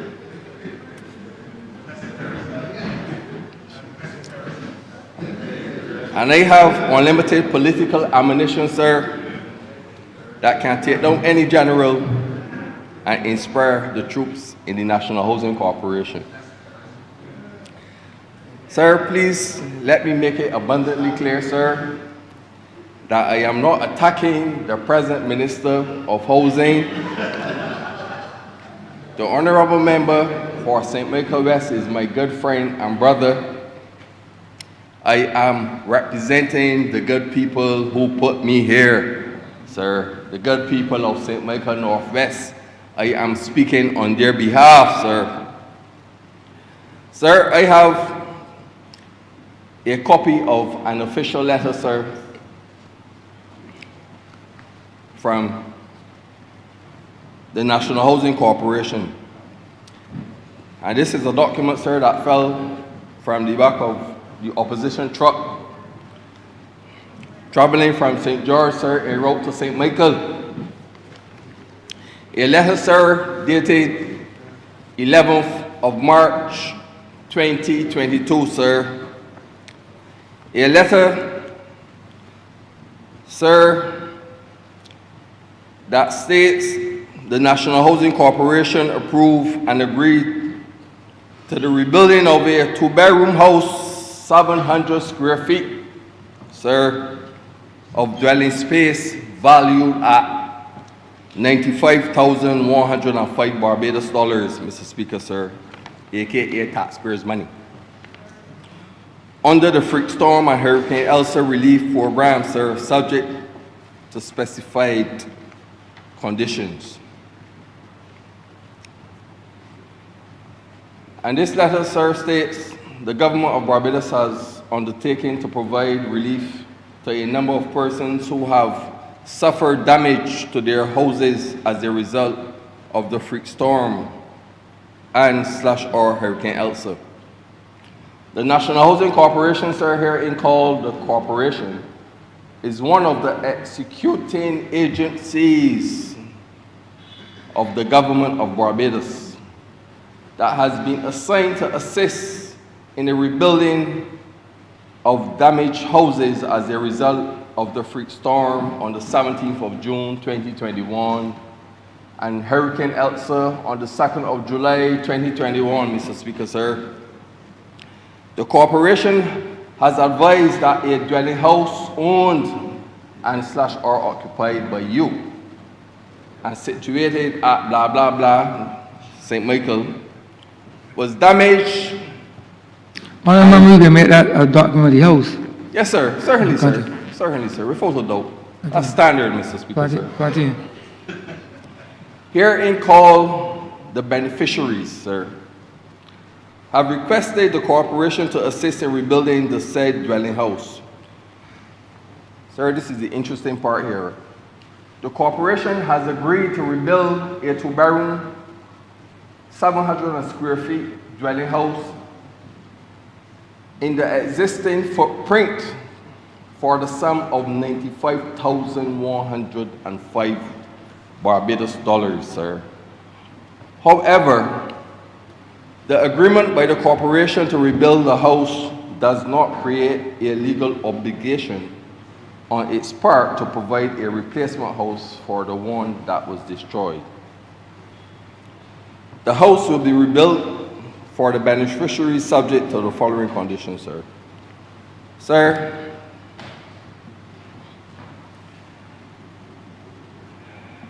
this document, sir, was approved, sir. I also have a document confirming that the family gave the corporation the permission to carry out the repairs on the particular home, sir. Sir, the family in question still have not received the promised house 4 years later, sir. It is reasonable to seek an explanation and accountability, sir. And I have 14 fair, factual, and valid questions I would like to ask not the minister, the general manager of the National Housing Corporation, because his signature, sir, is on this letter, on this official document, sir. What became of the $95,105 Barbados dollars, aka the taxpayers' money, that was approved by the National Housing Corporation for the rebuilding of this dwelling house under the Freak Storm Hurricane Elsa Relief Program? That's my first question, sir. Was the money ever allocated, committed, spent, or returned to the government accounts? That's my second question, sir. If the rebuilding project was approved in March 2022, why has the family not received the promised dwelling house more than 4 years later?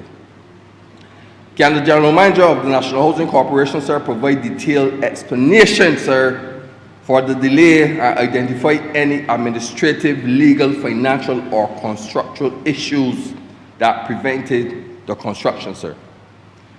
5, was any contractor appointed, mobilized, or paid in relation to this approved building project, sir?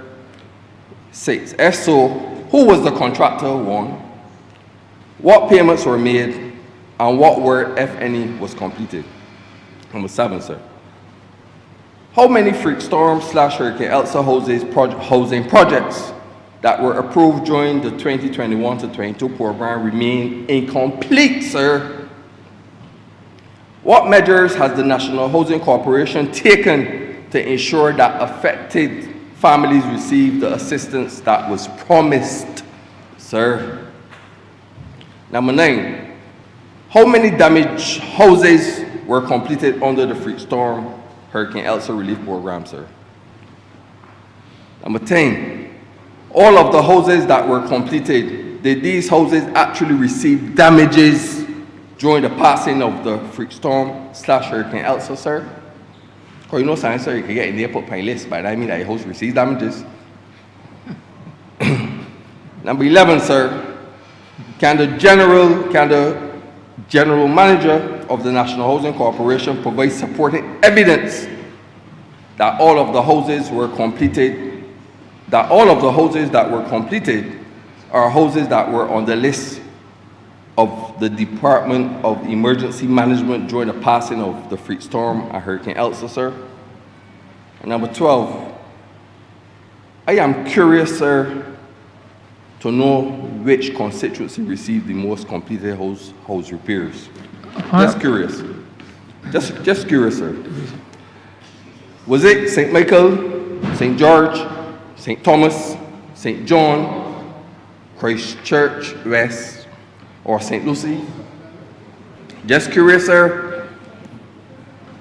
Can the National Housing Corporation provide a list of the beneficiaries with a complete record of the project, including all approvals, funding allocations, internal correspondence, project status reports, payment records? And this is taxpayers' money, sir. And the timeline for completing the rebuilding of the houses, sir. Sir, these are questions that are focused on transparency, sir, accountability, sir, and public expenditure, sir, rather than making acquisitions. If the concern is that the taxpayers' funds were mismanaged, sir, it is appropriate to ask for documentary evidence, sir, I'm not a lawyer, sir, before drawing to any conclusion, sir. The answer should clarify whether the funds were disbursed, reallocated, remain unspent, or whether there were other reasons the project was not completed, sir. And if the supporting evidence cannot be forthcoming, sir, I would like to take this opportunity to request on the behalf of the taxpayers of St. Michael Northwest, sir, and the people of Barbados, that the Auditor General, sir, be summoned to carry out a detailed audit of the National Housing Corporation and the Freak Storm/Hurricane Elsa program, sir, similar to the audit that was done on Hope Inc. And I want to know on the behalf of the people I represent, sir, these are the things, those are my questions and my concerns, sir. And despite my observations and concerns, sir, and requests, I'm happy that low-income and middle-income Barbadians will benefit from acquiring this land for housing. The reality is that too many Barbadians, sir, continue to struggle with trying to pay rents that they can't afford, Mr. Speaker, sir. Overcrowded living conditions, sir, and limited opportunities to own a home. Young professionals, sir, are finding it very hard and increasingly difficult to enter the housing market, sir.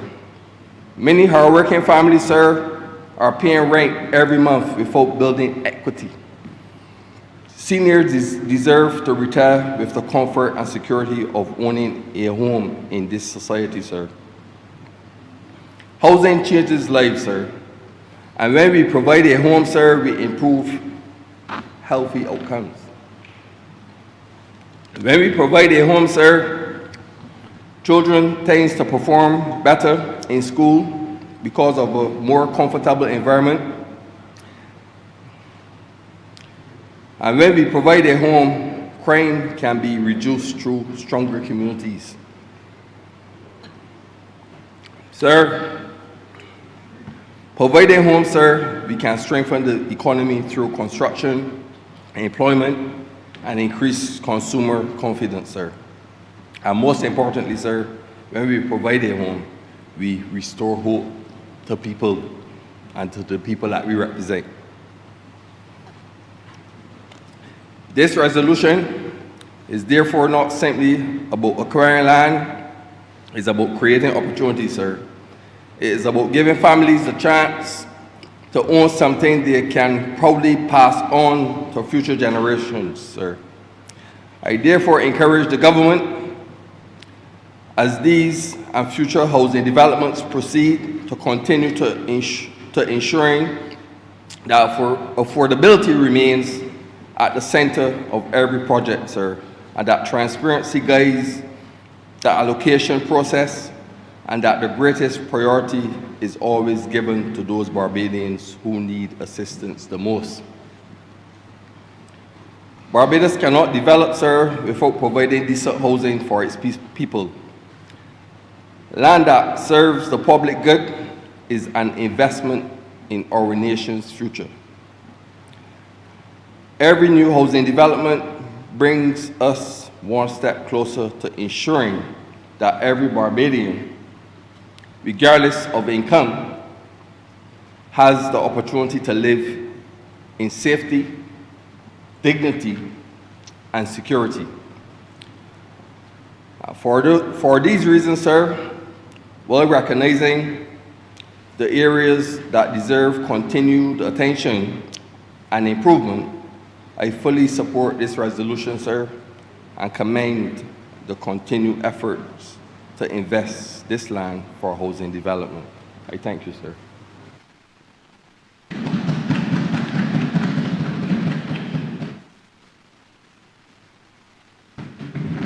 Honourable St. Michael West. Mr. Speaker, I would like to thank the honourable members who spoke on this resolution, and I want to assure both members that these houses and any houses that are in our housing program will be affordable. And this is not by guess that I'm going to stand here and tell you what I'm going to price these at. When I became the minister, the first thing that I did was to mine the data of the individuals who were on our list for housing. And more specifically, sir, I'm talking about the list of mortgage certificates that we have in our database, both in Hope Inc. and the NHC. And I can tell you that combined is about 8,000 to 10,000. So when we analyze the data, I can tell you how many of those mortgage certificates are under $100,000, how many are between $100,000 and $150,000, how many are between $150,000 and $250,000. And I can tell you where the sweet spot is for what people want. I think that review is very indicative of generally those Barbadians who are looking for affordable housing. So let's start there. So when we look at what type of houses we build now, we know we have the demand for mostly mortgage certificates, which are about 68% of the data between under $250,000. So we know we have to make sure that any houses that we build have to fall under that range, sir. So I want to assure the honorable member for St. Philip West and the honorable member from St. Michael Northwest that we will make sure that those houses built will target that particular demographic, sir. Now, as it pertains to access to mortgages, which the honorable member for St. Philip West mentioned, and I can reassure you that under the social mortgage program, which was something that we had mentioned earlier that we are in the process of finalizing, we will have mixed-use developments in that those who qualify for mortgages under $100,000 can't realistically be expected to get a mortgage in this country. So therefore, they are going to need a little more help from government to be able to get in the house. And those individuals, sir, will qualify for the social mortgage program, sir. And on the other side of the spectrum, those individuals who qualify for mortgages $300,000 and even $400,000, they don't need much help from us. They can go to the open market and get a mortgage, sir. And I can tell you how many of those people are. 5.7% qualify for over $400,000, and 15.3% of the individuals qualify for over $300,000, sir. So we have the data, and these decisions in how we design our housing program is driven by data, sir. Now, as it pertains to the Hurricane Elsa program, when I first became the minister, and obviously I need to see numbers so I can see what's happening, I requested to have an audit of that program, and there were two executing agencies responsible for the Hurricane Elsa program. That was the NHC and RUDC. And in NHC completed 247 rebuilds and 505 repairs, sir. Now, Mr. Speaker, I used to live in Florida, and I happened to be there when Florida was afflicted by Hurricane Katrina. Hurricane Katrina first hit Florida in the South Florida area we used to live as a Category 1 storm, sir. It came out into the Gulf, wound up, and we all remember, it's well documented, that it hit the New Orleans area with with a ferocity that has never been seen before, sir.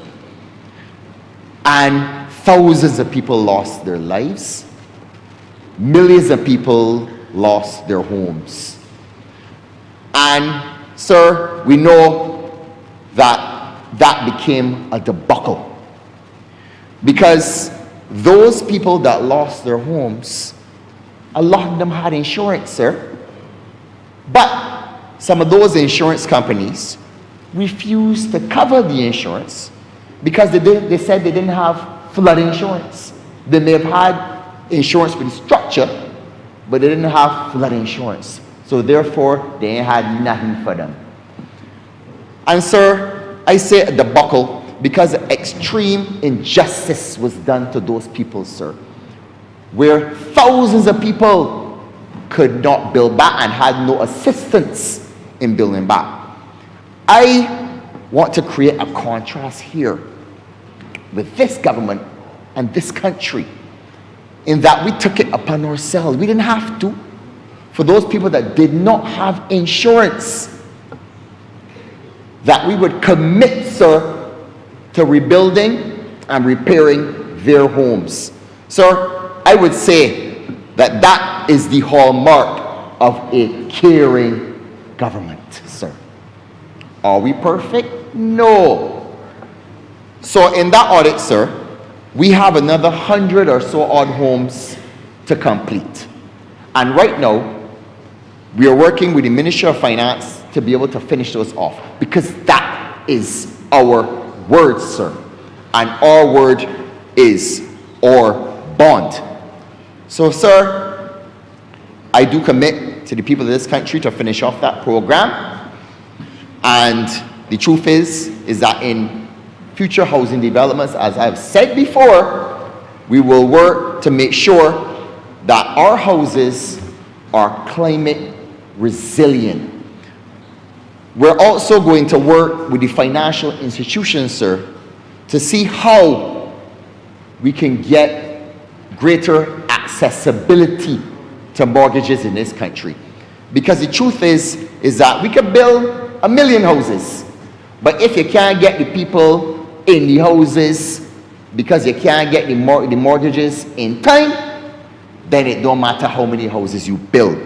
So we will be conducting a land colloquium later this year. The Honourable Prime Minister has talked about it, where we can try to treat to getting mortgages more accessible in this country.